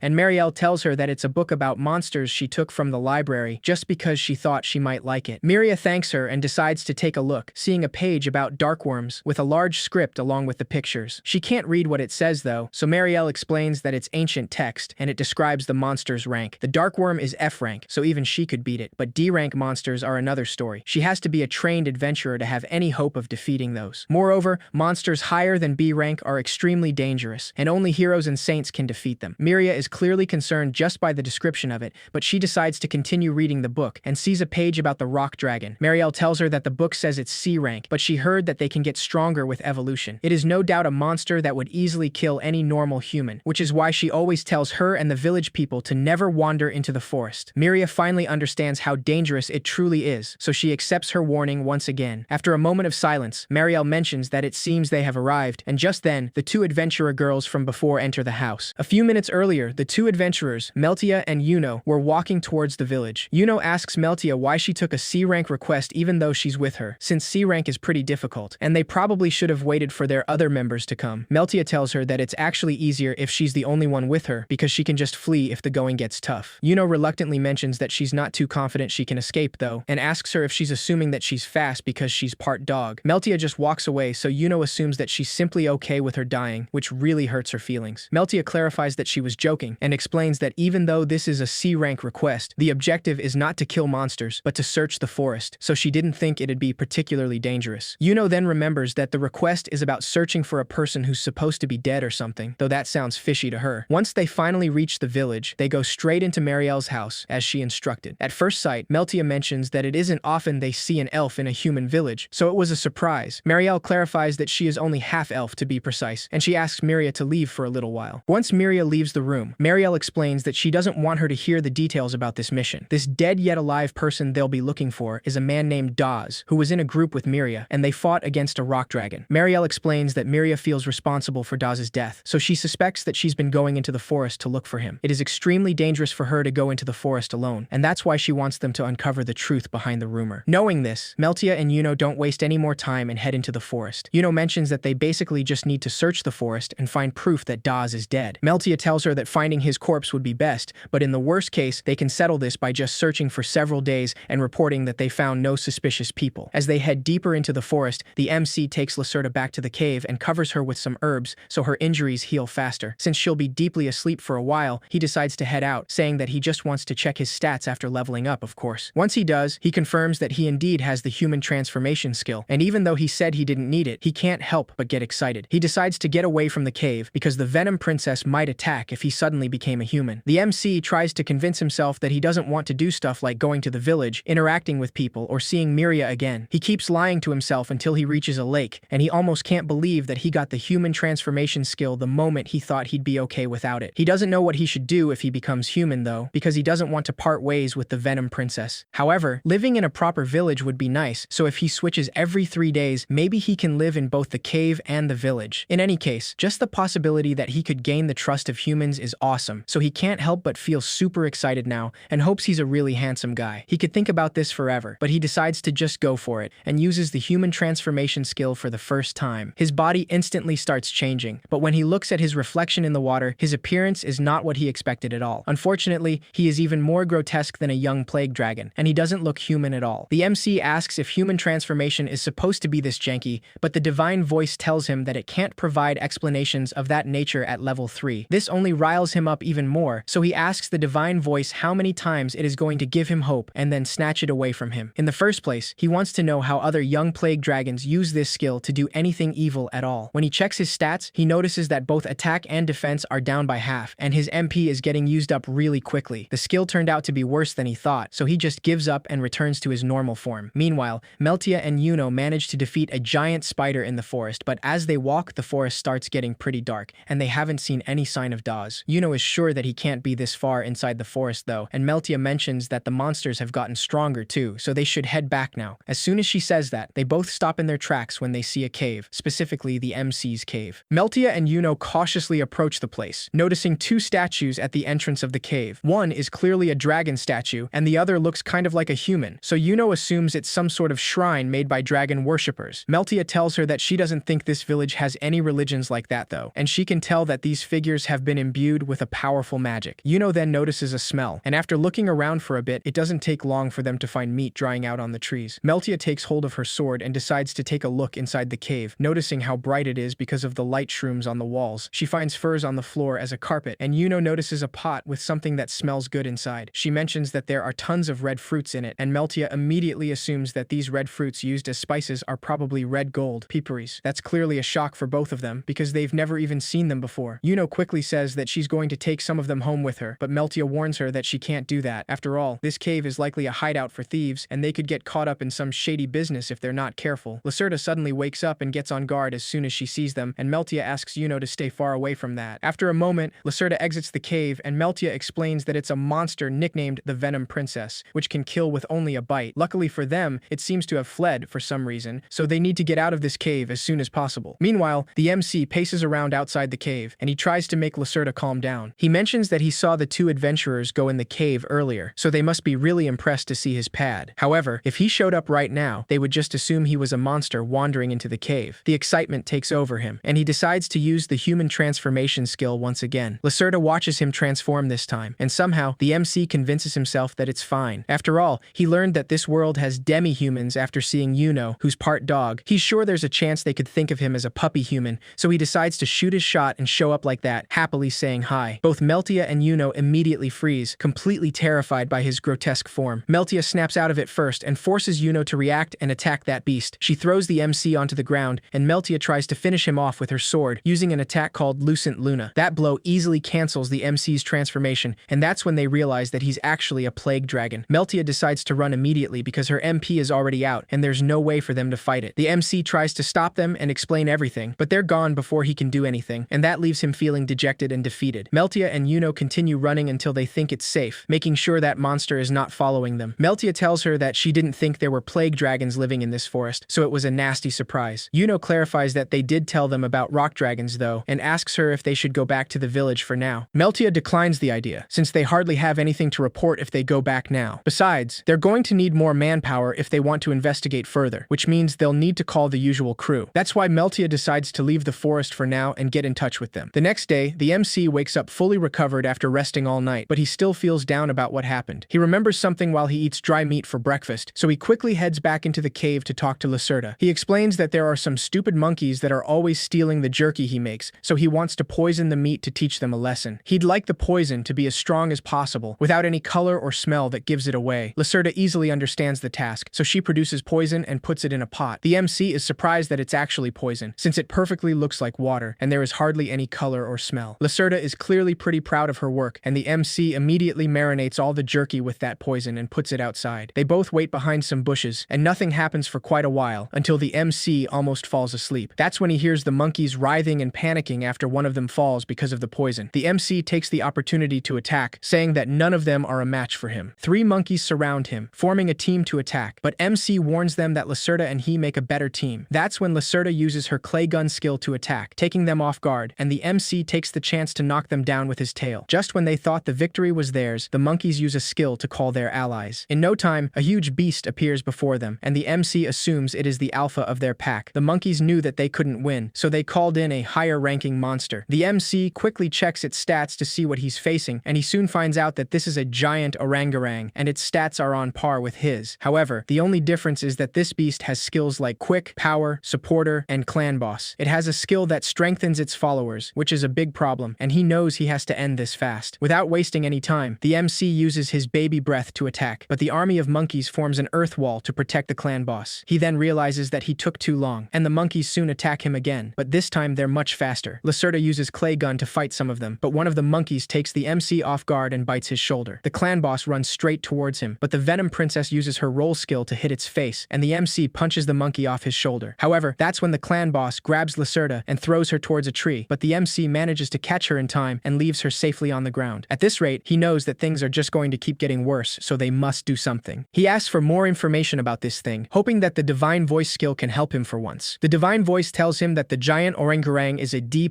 rank monster, and explains that it's the evolved form of an orangutan that has fought and defeated the former alpha to become chief. Evolving through battle is considered sacred to the orangutans. Furthermore, they know a lot of support magic to assist their clan. That information doesn't help the MC much, but he just then remembers that he saw telepathic communication among its list of skills earlier. He quickly checks its stats to confirm and sees the telepathy skill in the list, which means maybe there's room to negotiate with the clan boss. Without hesitation, the MC takes hold of the poisoned monkey on the ground, using it as a hostage. He asks them to listen to him if they don't want him to hurt the monkey, and the clan boss surprisingly listens. The clan boss uses its telepathy skill to communicate with the MC, saying that it's incredible because he must know about his abilities. The MC tries to process the fact that he's speaking telepathically right now, but it throws him off a little. Once he gets it together, he mentally speaks to the clan boss and explains that the monkey might die from the poison. However, the Venom Princess can give it an antidote, and if she does that, they'll have to let them go. The clan boss immediately says that that's out of the question, because they have proven themselves too big of a threat for them to ignore. That's why it's better to dispose of them now while they have the chance, despite the sacrifices it may take. The MC warns him that if the Venom Princess and he come at them with all they've got, he has confidence that none of them will walk away alive. Despite this warning, the clan boss simply tells him that they weed out the weak and let them die anyway, because that's the way of their clan, just as he killed his forefather and ascended the throne. The MC only then realizes that there's seriously no room for negotiation in this situation, but there must be something he can do, because they can't go on like this. That's why he decides to challenge the clan boss to a duel. The clan boss is clearly surprised by this, because in their world, duels only occur in disputes between clans or when an alpha is supplanted. This is unprecedented, but he thinks it may work, because the rules could still apply even when fighting another species, only if he and the lizard are their own clan. The MC confirms that they are, so the clan boss decides to accept his challenge. He clarifies that the duel is a sacred ritual and warns the monkeys that none may interfere until there is a winner. Once that's settled, the Venom Princess extracts the poison from the monkey's body. The other monkeys suddenly grab Lacerda, and the clan boss explains that it's just to ensure she respects the rules of their duel, but she will be released if he beats him. The MC has no choice but to allow this, because he finally found a way to make this one-on-one. However, the clan boss has buffs and stuff, and he doesn't know how to fight that. Before he can even think about it for a bit, the clan boss suddenly jumps at him and attacks with his bare fist. The MC manages to block that with his arms, but the clan boss uses his legs to give him a strong kick that sends him flying away. Without letting him recover, the clan boss jumps at him right away and gives him another blow. The MC knows that he's just going to keep punching him, so he quickly uses the roll skill to avoid any attacks. The clan boss instantly chases after him like a beast, saying that running around doesn't make a fight, and his actions are an insult to them and disrespectful to their ritual. This makes the MC think twice, because he doesn't know what will happen to the Venom Princess if he keeps running, so he has to do something. Knowing this, he suddenly turns in the clan boss's direction, hitting him straight on the face to throw him off balance. Once he does this, the MC jumps high in the air and attacks the clan boss with a rolling tail attack. The sheer impact of this attack shatters the ground beneath their feet, and the MC doesn't give the clan boss any time to recover, throwing attack after attack without mercy. He takes some distance and checks his stats to see the damage he's done, noticing that the clan boss is in a state of minimal confusion after receiving all those blows. His low HP also lets the MC know that his attack actually took off more than he thought it would. That's why he takes the chance to attack again, but this time, the clan boss repels him, using all of his MP on agility. This makes him a lot faster, so the MC barely can dodge all of his attacks, and he tries to use baby breath to defend himself. However, the clan boss interrupts his attempt to attack with a strong punch that crushes him on the ground. The MC quickly gets out of the way before receiving another blow, knowing that he can't possibly get away from him like this. That leaves him no other choice than to face the clan boss in a head-on fist fight. He uses telepathy to tell the clan boss that this is a duel between two chiefs, so he must come at him head-on if he's not scared. The clan boss easily takes the bait, getting riled up rather quickly, so they soon begin throwing hands. After a while fighting that way, the MC is almost at his limit, and it's the same for the clan boss. The duel ends with a decisive blow from both sides, and the two of them instantly collapse, unable to fight anymore. As the MC loses consciousness, the Divine Voice informs him that Dragon Punch has gone from level 2 to level 3. He also has received 162 experience points, and due to the effect of the Walking Egg title, he has earned an additional 162 experience points. He went from level 37 to level 39 with that, and he also has gained the title Clan Boss level 1. When he opens his eyes again, the MC notices that he's in the cave, and the Venom Princess is next to him. Despite how confused he is, the MC remembers that he was battling the giant orangutan, and they started fist fighting. He quickly checks his stats and finds out that his level went up, which means that he won against the orangutan. Lacerda confirms this with a happy squeak, so the MC hugs her in celebration and assumes that she's the one who brought him back to the cave. He asks her just how in the world she managed to do that, but Lacerda's expression suddenly shifts to annoyance as she points at the monkeys in the cave, letting him know they're the ones who brought him. The MC quickly assumes that they've come to avenge their boss, but when he sees the monkeys cheering, he realizes that they actually see him as their boss now. He checks his stats again and confirms that he has the title skill Clan Boss now, which means he's become the boss of the monkeys. Lacerda just hisses at them like a cat, but the MC tries to calm her down, saying that the monkeys don't want to fight, and it looks like they want to be his followers. This is really lucky, because it means they can use the monkeys as gophers to handle the busy work. Lacerda reluctantly accepts, but she doesn't look happy at all about the monkeys' presence. Later that day, the monkeys gather a big pile of fruits for the MC, and that actually impresses him. Lacerda is not as impressed, and she doesn't like the fact that the monkeys gained the MC's praise so easily. Soon enough, the MC also offers the jerky he prepared to the monkeys, since he doesn't need to go out hunting today thanks to all the fruit. That's why he simply decides to refresh his supply of jerky, but one of the monkeys follows him to see what he's doing. The MC notices that the monkey is curious about it, and since they're so hungry for it, he decides to let them do the cooking. He teaches the monkey how to do all the steps of the process, starting off by cutting the meat. Once that's done, he puts all the sliced meat into a pot and adds salt and spices. The monkey observes the whole process up close, and the MC explains that he has to mix the sliced meat with the spices and rub it all in. After that, he just has to let it rest for a while, and that would make a good start. The monkey easily understands the instructions and decides to give it a try, clearly excited to have more jerky to eat soon. Everything seems to be going smoothly, but the MC suddenly notices that something feels off. That's when he sees Lacerda, who's completely furious. For some reason, he doesn't understand. Despite how scary that was, the MC easily dismisses it and decides to put the monkeys in charge of the jerky. However, he realizes that if he doesn't have to hunt, then it leaves him with nothing to do. Considering he has a bunch of new roommates, he knows that he'll have to store even more food, which means he also needs to make more pots. That's why he decides to go out later that day to make more pots with clay, and once again, one of the monkeys follows him to see what he's doing. The monkey apparently wants to give it a try, and that's when the MC remembers the fact that they have a skill called Nimble, and they've got long, slim fingers. Even though he hates to admit it, he knows that the monkeys can make these pots better than he can. Because of that, the MC teaches the monkey all the process, and once he's done, he tells him that it's his turn and shows him where the rest of the clay is. The monkey starts working on that right away, and the MC is glad that he now has someone in charge of ceramics. Just as he's about to exit the cave, he notices the Venom Princess hitting some clay. He finds this a little strange and asks her what she's doing, since she can't really do anything with those hands or front legs of hers. Lacerda freezes at that and then immediately runs away in tears, but the MC doesn't understand what's wrong and assumes that she's simply interested in ceramics as well. Soon after that, he gets 2 more monkeys and gives them tools he made out of clay bear, which turned out tougher than expected. He explains that they'll be in charge of widening this cave, since they're already good at using tools. The MC is content with how everything's going, but Lacerda isn't happy at all, and he doesn't realize. In a change of scene, we see Meltia and Yuno having a meal in town, waiting for the rest of the crew. Meltia mentions that Daz and Romina should have already gotten the message, so she's sure they'll hurry over after their current request is done. Yuno still feels uneasy as she remembers what they went through, and tells her that it's still crazy that they ran across a real plague dragon. Meltia is aware that it really scared her, and she also mentions that the cave was suspicious enough, so something is definitely going on in the forest, and they must look into it more. The next day, Lacerda panics and wakes up the MC, who's clearly confused and assumes there's an enemy nearby. He suddenly notices that his body feels heavy, and that's when he sees all the monkeys sleeping while clinging to his limbs. That explains why he can't move, and what's worse is that the monkeys actually stink. He tries asking them to wake up and give him some space, but the monkeys don't even flinch, letting him know that they're not getting up anytime soon. The MC easily gives up and decides to go back to sleep, but that just makes the Venom Princess angry. Just a few minutes later, the MC wakes up at the panicking noises of the monkeys. He instantly notices that one of the monkeys is out unconscious, and when he checks his stats, he sees that the monkey was poisoned with a major special venom. This confuses him for a bit, but that's when the Venom Princess starts laughing, and he already knows that she did it. Despite his angry reaction, Lacerda simply gives him a thumbs up, letting him know that she thinks it's fine. The MC scolds her and clarifies that it is not fine, so he asks her to give him the antidote right away. Lacerda has no other choice but to save the monkey, but she's clearly pissed afterwards. The MC recognizes that she's frustrated with the orangutans, but he tells her that poisoning them like that is taking it too far.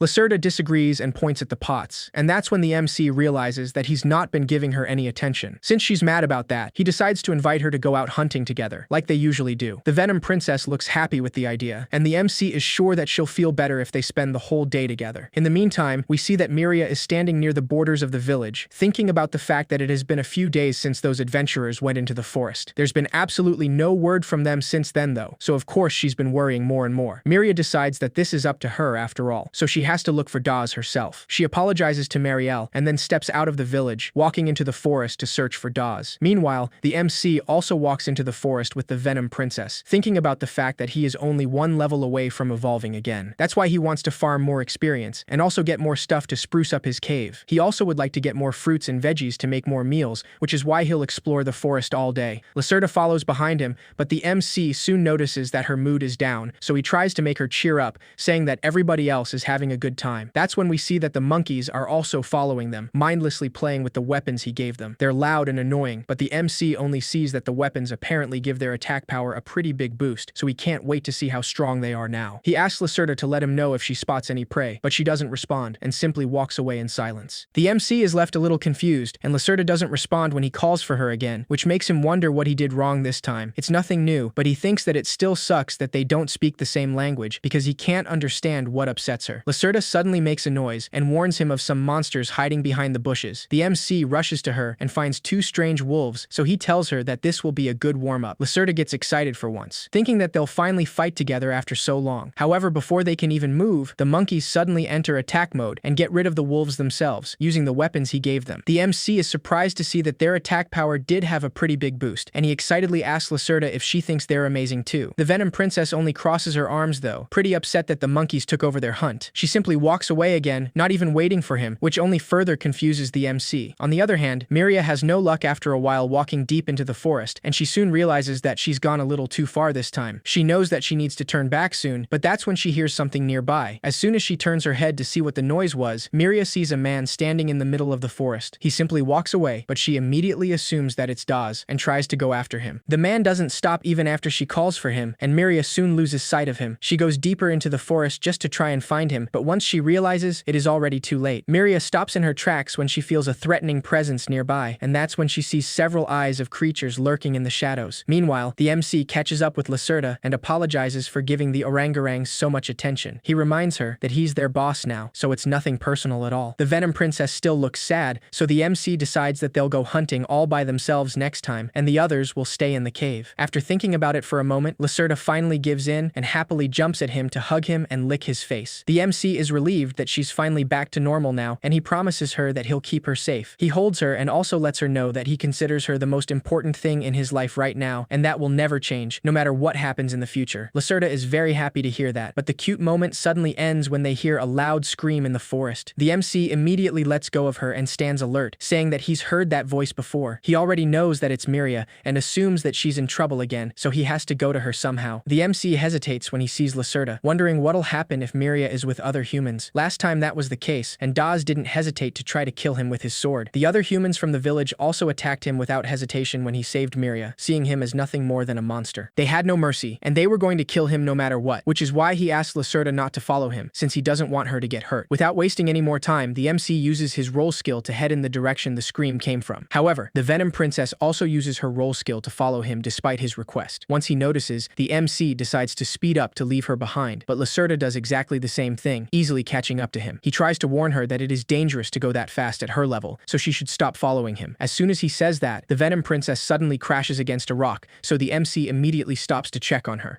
Lacerda instantly passed out with the impact, but the MC is glad to see that she still has plenty of HP left at least. That's when he hears a distorted voice nearby, and he knows that it's Miria, so he tries to go that way. However, the Venom Princess manages to stand and clings to his tail, silently asking him to stay. The MC knows that he can't do that, so he apologizes and leaves her behind, saying that he meant it when he said that she's important to him, but if Miria is in danger, then he has to help her. Just like that, the Venom Princess is left behind with tears in her eyes, and the divine voice informs him that the title Itty Bitty Hero has gone from level 2 to level 3. But at the same time, the title Wrongdoer also has gone from level 3 to level 4. The MC uses the roll skill to get to Miria as soon as possible, and he sarcastically says that the divine voice has the most charming personality ever. Of course he feels a little bad about it, but he can't stop now, so he just hopes that Miria is alright. Miria is completely cornered by wolves, having nothing more than her staff to defend herself. She's totally paralyzed in terror though, so there's no way she can fight back so many wolves on her own, and she definitely has no escape. The wolves slowly approach her, and Miria screams again when one of them finally jumps at her. However, just before the wolf can even touch her, the MC jumps in to protect her, getting rid of the wolf with only one strike. He just barely made it in time, and judging by Miria's reaction, he can tell that she doesn't recognize him at all. That was to be expected, given his new appearance, and the fact that she has no reason to remember him. The MC decides to ignore that and focuses on the enemy in front of him, using his skill to gather more information on them. The divine voice informs him that this enemy is called Mahawolf, a rank D monster that can use its third eye to share visual information with nearby members of the pack. They use this ability to cooperate and hunt down prey. After hearing this, the MC knows that he should expect more of them coming soon because of that third eye. He decides to ask about their stats, but the divine voice lets him know that there is some information that the view stats skill can't provide at level 5. When the MC tries to check their stats, he notices that the information displayed is glitching, and there is an encrypted text he can't read. That creeps him out a little, and he wonders what's wrong with that weird status. The MC then remembers that something like this happened before already, when he ran into that weird slime. The Mahawolves don't give him any time to think, so he uses baby breath on them before they attack. After taking down one of them with his fire, the MC uses his bare fists to finish off the others. He manages to get rid of them in no time, but Miria is still paralyzed in fear, thinking that she's next. The MC realizes just how scary he must look, and remembers the fact that he releases a poison powder when he spreads his wings, so he immediately closes them. He then checks her stats and is relieved to see Miria is okay, but she's clearly terrified of him when he approaches her. She asks him to stay away from her, and the MC immediately freezes, feeling hurt by her words. Miria is acting like the Demon King just barged in while she was getting robbed by bandits, so it definitely hurts him a little. Despite this, the MC tries to speak to her, hoping she can recognize him despite how different he looks now. Meanwhile, the divine voice informs him that he has gained 36 experience points, and due to the effect of the Walking Egg title, he has gained an additional 36 experience points. The MC gets frustrated by the bad timing, and tells the divine voice that this is hardly the time. The divine voice continues, saying that the young plague dragon has gone from level 39 to level 40, so he has maxed out his level and meets the requirements for evolution. The MC keeps complaining, not even listening to the divine voice, but the more Miria looks at him, the more she remembers. She finally recognizes him as the small dragon she saved once, so she tries to speak to him even though he doesn't understand. Miria then tries imitating what he did back then, so the MC quickly understands and starts doing the same. For the first time, they can finally understand each other somehow, and Miria doesn't look scared anymore. However, the wholesome moment doesn't last, because another pack of Mahawolves soon approaches them. The MC stands on guard, and without hesitation, he carries Miria on his back and runs away, saying that he'll protect her no matter what. Meanwhile, in the village, Marielle and the others have already noticed Miria's absence, and it doesn't take long for them to get worried. Gregory searches for her all through the village with the others, but there's no sight of her anywhere. Marielle was already expecting this outcome, and she's pretty sure Miria has gone into the forest, like she feared. Gregory asks her if he should go looking for her in the forest, but Marielle simply tells him that she'll do it, and asks him to go looking around the village again instead, because there's a chance Miria will come back. Gregory follows her instructions without a doubt, and asks her to be careful out there before leaving. On the other hand, Meltia and Yuno's crew finally arrive, and they all head towards the outskirts of Noah Forest. One of the adventurers takes a look at it and mentions that it doesn't look so scary to him, but Yuno assures him that it's really suspicious, like that cave with a jar full of peperies they found. On top of that, they saw a plague dragon, so they concluded that it was too risky for the two of them to continue investigating alone, and that's why they called for them. The crew asks her if they're going to start searching now, but Meltia informs them that they're headed to the village first. The plan is to meet with the client and get permission to proceed with their full roster. Without wasting more time, they all head for the village, while the MC continues running away from the Mahawolves with Miria on his back. Miria tries to warn him that the Mahawolves are right behind them, and even though he can't understand what she says, he's very aware of the situation. These monsters are really persistent after all, and there's a lot more than before. After a while, they reach a very narrow ditch, and the MC spots an opportunity, since he won't get surrounded there, which means he'll be able to protect Miria. Once he leaves her on a safe spot, the MC immediately jumps at the Mahawolves to get rid of them, using his baby breath skill and his own claws while fighting. He manages to defeat them without problems, but he still thinks it's kind of weird how they never tried to retreat at all, and he wonders why that is. The divine voice informs him that he can't gain experience points because he has maxed out his level. The MC already knows that, so he goes looking for Miria instead, not noticing the weird slimy creature that comes out of the Mahawolf's eyes. He carries Miria on his back again and runs, though he doesn't know what he should do. After all, if he tries bringing Miria back to the village like this, the same thing will happen again, and the other villagers will most likely try to attack him like they did last time. He also can't communicate with them, so there's no way something like that will work out. The MC starts wondering what Miria was doing alone in the forest to begin with, because there's no way way that she doesn't know how dangerous it is. Miria says something, but it sounds distorted to him, and he knows that he would be able to understand everything if he could just ask her directly. The language barrier really is a problem, so he decides to take her to a safe place near the village for now. To his surprise, Miria suddenly holds on to him tighter and says something again, but he kind of understands her this time. The MC enters a state of bliss because he's pretty sure Miria said thank you, and that means the world to him. The divine voice interrupts the moment to ask him if he'd like to view the evolution tree. That annoys him quite a bit, but he decides to give it a gander, and the divine voice shows him 4 different paths this time around. However, he notices that there's no plague dragon evolution even though he's a plague dragon. The divine voice simply tells him that it can't provide explanations of that nature at his current level. The MC dismisses that old warning and clarifies that he's not choosing the plague dragon anyway, because Miria would never ride on his back again if he did. That said, the divine voice then gives him the details on the evolution, saying that there's dark Drago-human. It's a low-ranking Drago-human, which is categorized as a demi-human, and its body is covered in dark scales. The MC doesn't know what a demi-human is, and it's hard to know for sure, but he thinks it's essentially a human, though it sounds way too good to be true, and he can't believe anything the divine voice says. The divine voice continues, naming the rolling dragon, a dragon that specializes in speed over strength, and it's the speedster of the dragon world. Hearing that, the MC knows that it obviously just uses the roll skill, so it doesn't sound very impressive to him. The divine voice then mentions the little arc dragon, a light-type dragon that has high intelligence and makes use of white magic. The MC instantly gets excited by that, even though it's hard to believe that a plague dragon can evolve into something so righteous. Being little means less evolution options later, but he likes the sound of white magic. The divine voice continues and informs him that there's also the Jormungand, which has the body of a huge snake. Its entire body is covered with scales that contain a deadly poison, and any soil this monster slithers over will become barren. The MC immediately rejects that option because that would make him the #1 enemy of humankind, and he'd be dooming himself. He tries to think about it as he runs, but Miria asks him to stop for a moment so she can drink water. While she refreshes herself, the MC continues thinking about his options, knowing that Jormungand is completely out of the question, obviously. He's interested in the roll specialization for the rolling dragon, but as much as he likes that skill, he can't shake the feeling he'd be turning into a circus show. Then there's Little Arc Dragon, which is a light type, and seems like he could get along well with humans. Although, in that case, Dark Drago-human might be better, since it's considered a demi-human, and that should mean it's in the same category as humans. He doesn't know how Miria would see him if he did that, but on the other hand, he's also a little concerned about how other monsters would treat him. What worries him more is that he doesn't know if the Venom Princess would accept him as a demi-human. The MC is having a hard time making a decision, and approaches him to ask him what's wrong. That takes him completely off guard, so he nervously explains that he's just been giving some thought to his future human life, though it's more like a dragonic life. He mentions that he's about to evolve into another monster, but he wants to know which she thinks is best. Miria looks a little confused due to the language barrier, but the MC tries his best to make her understand. He soon gives up though, simply wishing he could truly ask for Miria's advice on this. Miria hesitates for a moment, and then tries to communicate with him as best as she can, saying that her name is Miria. After a few attempts, the MC manages to understand that she's introducing herself, and that makes them both happy. He wonders if he understood her because his skill leveled up, and Miria continues trying to communicate with him, naming the things in their surroundings. Even though it's not perfect, they have a lot of fun together, and after a while, the divine voice informs him that the skill Greek language has gone from level 2 to level 3. At the end of the day, Miria explains that she's looking for someone, and she's come to this forest many times by herself without Marielle knowing. Now that the MC understands her, he assumes that she means the people who came to the cave. He tries to ask her that, but Miria doesn't understand, which he was already expecting. After all, thanks to the skill, he more or less understands what she's saying, but he still can't say a word to her. The MC then tries to communicate with her using sign language, and Miria manages to understand. She tells him that those 2 girls he saw are adventurers from the city, but she's not looking for them. Miria explains that she's actually looking for Daz, but the MC is a little confused by this because he's pretty sure he was killed by the little rock dragon. He uses sign language to let her know that he knows who she's talking about, and with this, Miria gets excited and confirms that he's the dragon that saved her back then. She suddenly hugs him, and the MC enters a state of bliss again, thinking that he might actually choose to be a demi-human. Miria steps back to ask him if he has a name, and that's when the MC realizes he doesn't have one. He shakes his head to say no, so Miria asks him what she should call him. The MC hesitates because he has never thought about it at all, which is kind of funny, especially since he's always looking at his stats. Miria notices that he has no idea at all, so she asks him if it's okay if she comes up with a name in that case. That gets him really excited, so much that it scares her a little, but he immediately agrees, wanting her to think of a name for him. Once Miria makes sure he's alright with that, she decides to think about it and takes a good look at him. After remembering all the moments when he protected her, she tells him that he's a hero. That's why she decides to name him Illusia, since that's the name of a flower she likes. The MC admits that it does sound sound nice. So he decides right there that his name is Illusia, and he'll go for that flower one day. Of course, the divine voice ruins the meaningful moment by asking him to confirm his name as Illusia, saying that once his name is confirmed, it can't be changed. The MC wasn't expecting the divine voice to react to that, and he certainly didn't know that was an option. Once he chooses a name, he won't be able to change it, but he thinks it should be fine either way, because Miria gave him this name, and he's Illusia now. Right after he takes that decision, the divine voice informs him that his name has been confirmed as Illusia. That makes him really happy, and Miria is glad to see that he likes that name. Illusia starts wondering if it's okay for him to be this happy, but the significant moment gets interrupted by the sudden sound of heavy footsteps. He immediately gets on guard, because he knows the only thing in this forest that can make that type of footstep. Illusia lowers his body so Miria can get on his back again, and he instantly starts running. He thought this creature's den was further away though, but what's important now is to take a detour and head to the village. After dropping Miria off in a safe place, he will then go look for Daz on his own, just so she doesn't risk her life again. Soon enough, one Maha Wolf chases after them, and Illusia notices that it has a magic energy reception status, which means they're being controlled by something. He doesn't know that for sure though, so he just hits the Maha Wolf with his tail and keeps running. However, other Maha Wolves soon start chasing after them as well, and he notices something even more weird. Illusia suddenly stops to take a good look at it and sees Daz riding one of the Maha Wolves for some reason. He seems to be out of his mind, but Miria gets worried and tries to ask Daz why he's with monsters. Illusia quickly checks Daz's stats to see what's going on, but for some reason, his skill list is completely empty and he doesn't know what that means. Daz's eyes are entirely blank, and he's clearly in a state of madness as he draws his sword. Miria is still worried though, so she approaches him without thinking, asking him to snap out of it. The Maha Wolves try to attack her though, so Illusia quickly steps in to protect her. Daz takes the opportunity to attack him with his sword right then, so Miria casts a fireball to stop him. Thanks to that, Illusia manages to knock him down, but he's really confused to see Daz panicking and hugging a clump of dirt like it's a treasure. Daz quickly gets back up and uses the Maha Wolves as a shield,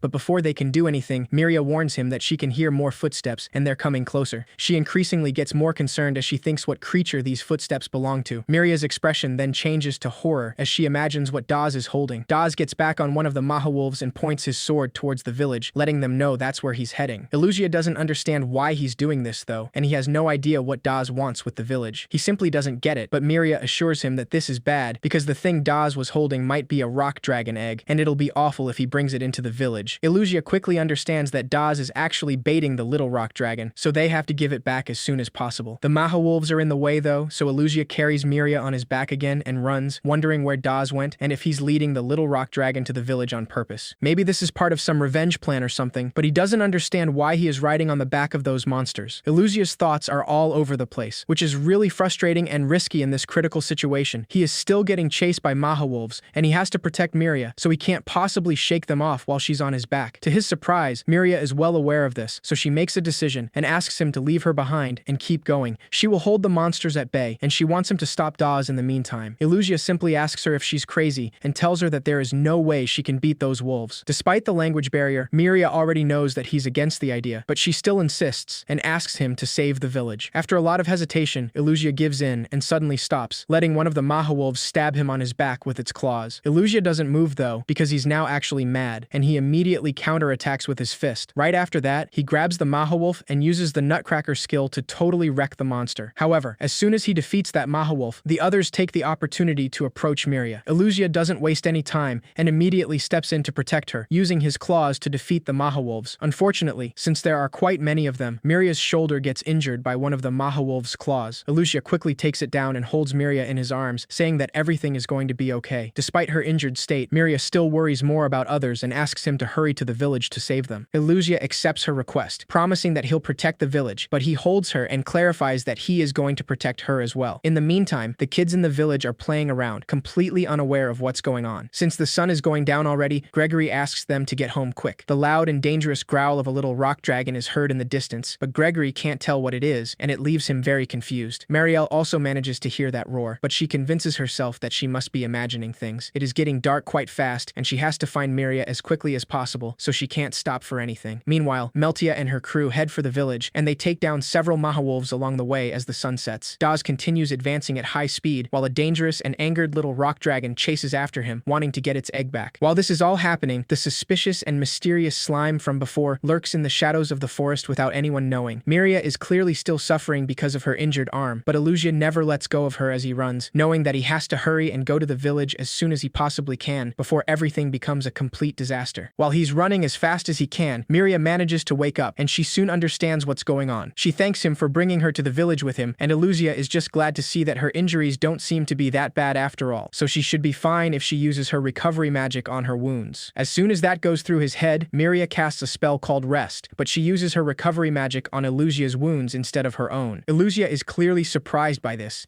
and Miria explains that his back must hurt from all the strain, especially after that Mahawolf attacked him with its claws. She mentions that she can't cast any more spells after this though, so they have to hurry. With this, Illusia confirms once again just how kind she is, so he continues running at high speed for her sake and the village's safety. In the meantime, right after he warns the kids to go home, Gregory faces a Mahawolf on his own with a spear. He doesn't know what's going on though, and he fears that Marielle's warding stones just stopped working since it's not keeping monsters away from the village anymore. The Mahawolf doesn't wait any longer and jumps at him, so Gregory rests his spear on the ground to impale the monster. This manages to take the Mahawolf's life almost immediately, though Gregory ends up getting crushed by its weight. As he tries to escape, Gregory suddenly sees a plague dragon, and he instantly gets defensive, saying that he won't let it get near the village. He's clearly trying to pull his spear out of the Mahawolf to attack, and that is exactly what Illusia was expecting, just like the last time he tried to help. This time though, Miria is fortunately awake to explain things, so she asks Gregory to wait, and informs him that this dragon is named Illusia, and he has come to save the village. Gregory is shocked to see Miria on a dragon's back, and she just asks him to believe her. As he tries to process the situation, Gregory suddenly realizes something, and Illusia also recognizes that his face looks familiar. Gregory soon realizes that this plague dragon is the one that visited the village before, and Illusia remembers that Gregory is the one who stabbed him in the leg. Miria steps in to confirm their suspicions, and informs Gregory that even though it looks like a plague dragon now, it's the same dragon that brought her to the village last time. She assures him that Illusia is very kind, and he's friendly to humans, so he's definitely an ally. Gregory soon understands that that dragon was just trying to help her that one time. It is hard to believe that there are plague dragons who help humans, but Gregory decides to trust in Miria's words, and he apologizes to Illusia for stabbing him that time, even though he had no way of knowing. Illusia gets really happy at this, and he instantly thinks that Gregory is such a good, reasonable guy. Gregory realizes that he's trying to reply to him, and Miria explains that Illusia can understand what they're saying. Gregory doesn't have much time to be impressed by that, because they soon hear a loud roar from the rock dragon once again. Miria quickly asks him if he has seen Daz, and Gregory informs her that Daz sicked the Mahawolf on him and then ran off by himself. Miria lets him know that Daz is planning to get that rock dragon to attack the village, and he's using its egg as bait, so they have to stop him as fast as possible. Before she can leave with Illusia, Gregory tells her that he'll join them, because things could get chaotic if the villagers freak out at the sight of a plague dragon. That certainly would help a lot, so Miria easily agrees, and Illusia allows him to hop on his back. Meanwhile, the villagers are still completely unaware of the situation, and some of them are just wondering what that sound was, since it came from the forest. The kids are still playing with swords outside, but they stop as soon as they see Daz. They're all clearly excited to see him, and Bertz just tells them that he was right because Daz is living and breathing. None of them notices that he's completely out of it though, and soon, the villagers freak out when they see a plague dragon. Despite the terrifying sight, they're a little confused to see Gregory and Miria on the dragon's back. Gregory ignores all the confusion and asks them if any of them have seen Daz,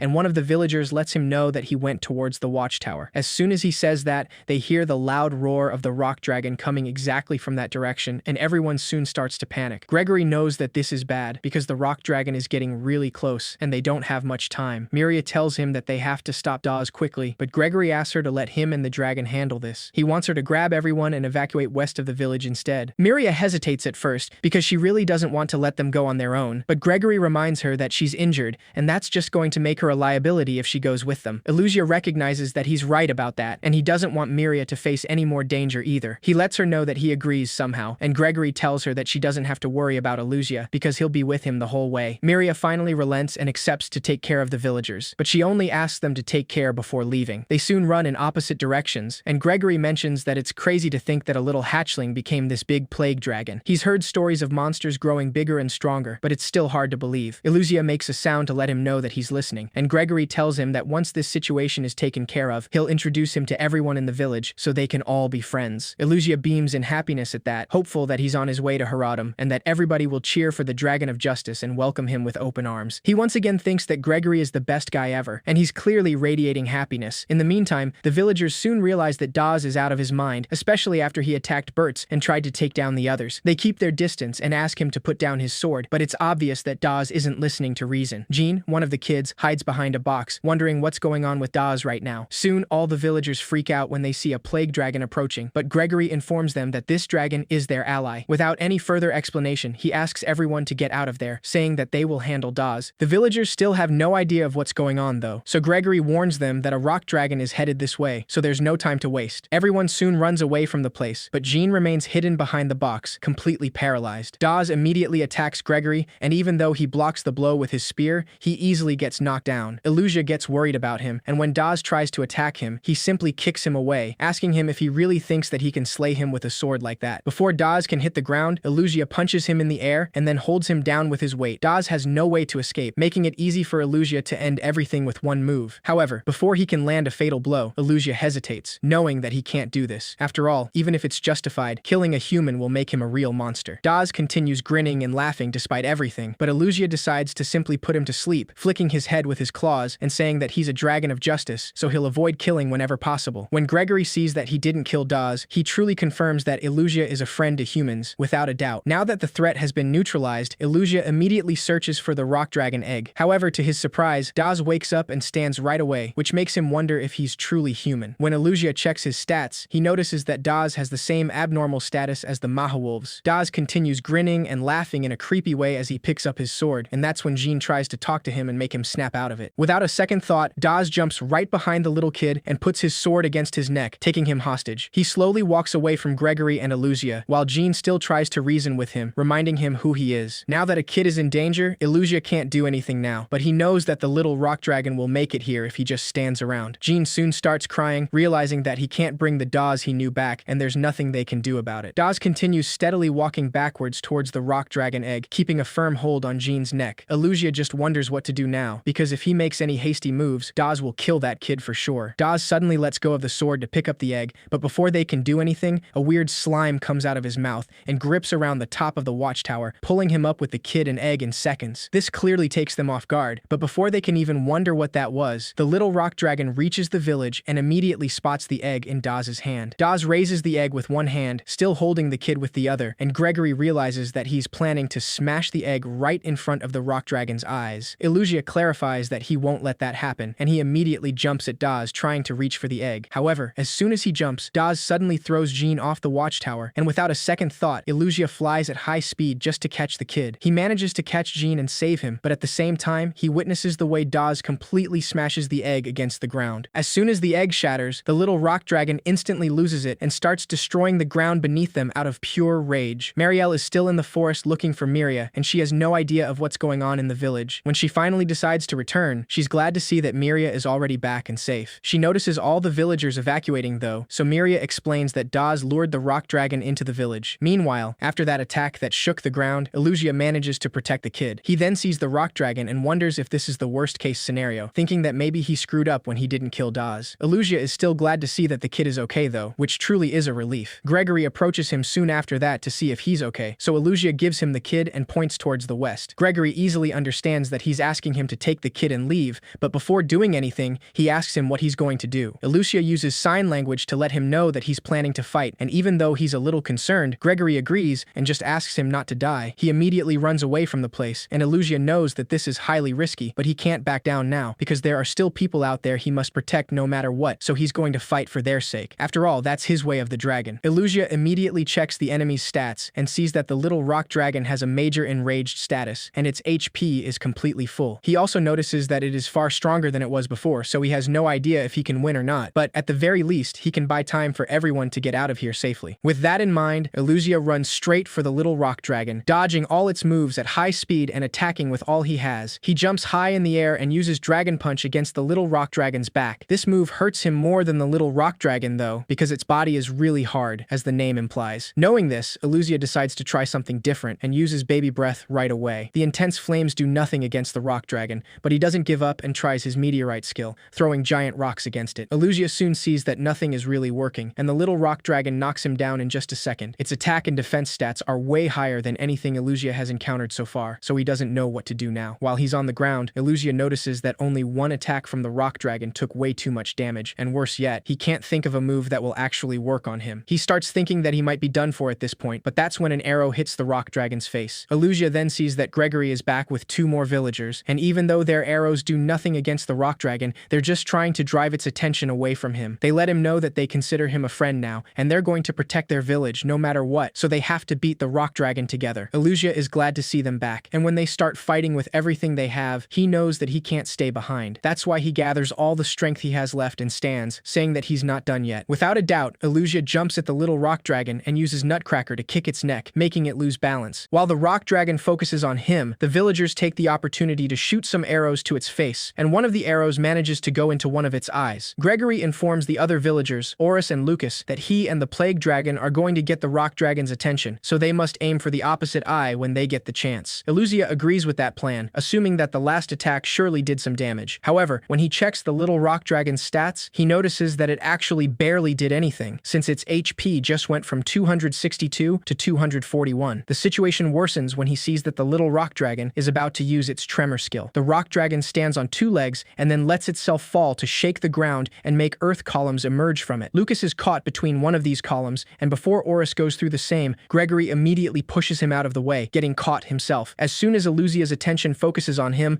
the little rock dragon gives him a strong blow from behind, easily knocking him down. He still tries to think about what to do now, because they'll be really done for at this rate. That's when the divine voice suddenly speaks, but it sounds different than usual, and it just asks him to run away, like the first time he encountered the rock dragon. The divine voice informs him that the divine voice skill has gone from level 3 to level 4, so he can now access the simplified simulator rendered by Laplace. Illusia doesn't understand what's going on, but he's in a completely different place. The divine voice tells him that he won't run no matter how much she warns him, because he was an exception to the rule in so many ways, and it is unfortunate that this is where they must part. Illusia is just mad that the divine voice leveled up only to tell him this, but the divine voice continues speaking, saying that she never got tired of watching him. She asks him to rest in peace, but Illusia tells her that he's sick of her condescending babble and asks her who she is. As always, the divine voice tells him that it can't provide explanations of that nature at level 4. Illusia just wakes up back at the village and tells the divine voice that he's going to prove her wrong. After all, he still has his last resort, evolution. The downside is that it'll change how he looks, which means Miria and the Venom Princess may not recognize him anymore. There are 4 different evolutions he can choose from now, so Illusia tries to decide which one he should choose as he dodges the rock dragon's attacks. There's Jormungand, and he might stand a chance at winning if he picks that one, but its deadly poison is seriously bad news. The rolling dragon specializes in the roll skill, but he doesn't know if that's actually powerful. The dark Dragohuma is another choice, but he doubts that demi-humans are good in battle, and he has no idea what to expect. He also doesn't know if the little arc dragon's white magic can be used to attack, or if it's enough to beat the rock dragon. Illusia just wonders which one is most likely to win, and with that question, he suddenly feels like all his MP got taken from him. The divine voice then informs him that he has received the title Laplace Authority Interference. She informs him that if he evolves into Little Arc Dragon, his odds of winning are 4%, and there is a less than 1% chance of him saving all his injured allies. If he evolves into Jormungand, his odds of ending the battle in a draw are 98%, but there's a 94% chance the village is totally destroyed. If he evolves into a rolling dragon, he has less than a 1% chance of victory, but his odds of a successful escape are over 99%. Illusia is just getting more frustrated and confused because he doesn't understand why the divine voice is giving him all these predictions. He stands from the ground just to curse at the divine voice out of frustration, but Gregory notices a strange light coming out of him as he screams. In the meantime, while the adventurers are camping in the forest, they hear a loud noise coming from the village, so Meltia knows that they have to hurry. Marielle, on the other hand, already knows that the rock dragon is going berserk, so she asks Miria if all the villagers evacuated. Miria tells her that quite a few of them haven't shown up yet, but that's when she sees a woman carrying Jean on her back, being escorted by another villager. She immediately approaches the kid to heal any wounds, and Marielle asks the villager about Gregory's whereabouts. The man informs her that he's in the center of town because he and a couple others said they were going to stop the rock dragon. Marielle decides to head over there as well, so she asks Miria to stay and provide aid for the villagers here. Miria clarifies that she has already helped everyone she can here, so she's going with her, because she's sure there are plenty of injured people over that way. Mariella can't argue against that, so she allows her to go with her and search for Gregory and the others. Meanwhile, Illusia is still wondering which option he should choose, and he knows that he has to be quick before the situation gets even worse. He thinks about helping Gregory first, evolving into the little arc dragon, and using recovery magic. However, the divine voice warns him that if he evolves into little arc dragon, his odds of winning are 4%, and there is a less than 1% chance of him saving all his injured allies. Illusia gets frustrated by the divine voice, and he impulsively jumps at the little rock dragon to attack without thinking. He manages to knock it down, and takes the opportunity to go to Gregory and see how he's doing. Gregory can't even properly speak though, and Illusia soon notices that he's bleeding out, so he doesn't have much time left. He plans to evolve into a little arc dragon to heal him, but Gregory's hand suddenly stops him, and he uses all the strength he has left to speak. Gregory asks him not to worry about him, and mentions that he doesn't know what reason a plague dragon like him could have to help humans, but even if it it makes no sense, there is one thing he's convinced of, which is that he isn't using his true power. Illusia is a little taken off guard by this, but he's even more shocked when Gregory asks him to do him a favor, and he asks him to eat him. Before Illusia can even react, Gregory explains that he's a plague dragon, so he should get stronger when he eats people. Illusia immediately denies it, saying that he's not that extreme of a monster, and he doesn't power up like that, since the only way he gets stronger is through evolution. He suddenly freezes when he remembers his evolution tree, and the divine voice reminds him that he's a young plague dragon. It's the first stage of an evil dragon that spreads disaster, but it has not strayed too far from the righteous path, and may yet backtrack. He also remembers that there is no plague dragon evolution, even though he's a plague dragon. Illusia can't stop thinking about that, and Gregory decides to speak again, saying that even though he helped Miria, he stabbed him with his spear, and he's still fighting the rock dragon to help humans. Illusia knows that because he just wanted the humans to accept him as the hero who saved their village. Gregory tells him that he's really not at all how a monster should be, but if that's the reason he can't beat the rock dragon, he's willing to give him his own life to change that. Gregory grabs one of Illusia's claws and brings it to his neck, while he asks him to protect the village. Illusia's eyes immediately fill with tears, but those tears soon turn crimson red when he finally decides to cut Gregory's head off. The divine voice informs him that he can't gain experience points because he has maxed out his level. His wrongdoer title has gone from level 4 to level 5, and the calamity title has gone from level 1 to level 3, while the dastardly king title has gone from level 1 to level 2. That was a major level up, so Illusia knows that there really is no turning back for him now. He decides to see the evolution tree now, so the divine voice informs him that there is Plague Dragon, rank B-, an evil dragon that brings disaster wherever it roams. It has destroyed many human villages, and it bathes itself in a sea of blood, sleeping atop the resulting mountain of corpses. It is one of the 3 great calamity monsters. Knowing that there's no turning back, Illusia decides to evolve into a plague dragon, and his body instantly starts getting bigger. After witnessing everything, Aurus immediately runs away, completely horrified after seeing Gregory's death right in front of his eyes. Illusia lets him go, completely focused on fighting the rock dragon to make sure to protect the village with the power that Gregory's sacrifice gave him. He soon clashes against the rock dragon, instantly noticing just how heavy it truly is. Illusia knows that he can't possibly beat the rock dragon in a shoving match, but now that he's bigger, he can use his wings to help himself, and he takes the opportunity to use his claws against the rock dragon. His claws still can't go through the rock dragon's thick skin, but Illusia quickly flies to an open field to drive the rock dragon away from the village, saying that this is where he'll defeat it. In the meantime, Miria is still trying to find Illusia and Gregory, but Marielle only wonders where the rock dragon went. Aurus only then comes out of his hiding spot, so Marielle immediately asks him where the others are and what happened to Gregory. As soon as he hears that name, Aurus gets disturbed by the memory of what happened. Since he simply can't bring himself to say it, Aurus takes them to Gregory's lifeless body. Once he composes himself, Aurus explains that the black dragon did it, and he saw how he killed Gregory with his claws. Marielle quickly assumes that he's talking about the plague dragon Miria brought to the village. Miria can't possibly believe this, but Aurus assures them that he saw it with his own eyes, and that black dragon cut Gregory's head off, then it suddenly got bigger. Marielle asks him if he means it evolved, but Aurus is not very sure himself, and he just tells her that the black dragon moved east while fighting the rock dragon. He thinks that's just monster behavior though, but Miria still firmly believes that Illusia couldn't have killed Gregory. Marielle asks her to calm down, and reminds her that they have more important things to do right now. Miria only then notices the rest of the villagers who haven't evacuated, and Marielle tells her that they need to hurry and treat the injured. Without a second thought, Miria hurries to help the villagers, and Aurus follows her to help as well. Marielle just keeps thinking about the plague dragon and the rock dragon, knowing very well that the village is doomed if they come back. Meanwhile, Illusia continues fighting the rock dragon to avoid just that, but the fierce battle proves to be more difficult than expected. When he tries to fly and gain some distance, the rock dragon suddenly bites his tail, and it uses tremor to try and stab him. He manages to release himself in time and instantly dodges another attack from the rock dragon. Illusia decides that it's his turn now and uses the whirlwind slash skill, creating several wind slashes with his wings. The rock dragon can't possibly dodge the blow, so Illusia thinks that this newly gained skill is pretty useful. He quickly checks his stats to see the other new skills he has now, which are whirlwind smash and neckbreaker. He sees the neckbreaker one and assumes that it hits hard, but before he can even think about using it, the rock dragon suddenly lunges at him, so he has to dodge the attack through air. Illusia is lucky that he can fly now, because he knows that he would have been done for if that attack hit him. He decides to check the little rock dragon's stats to see its current HP,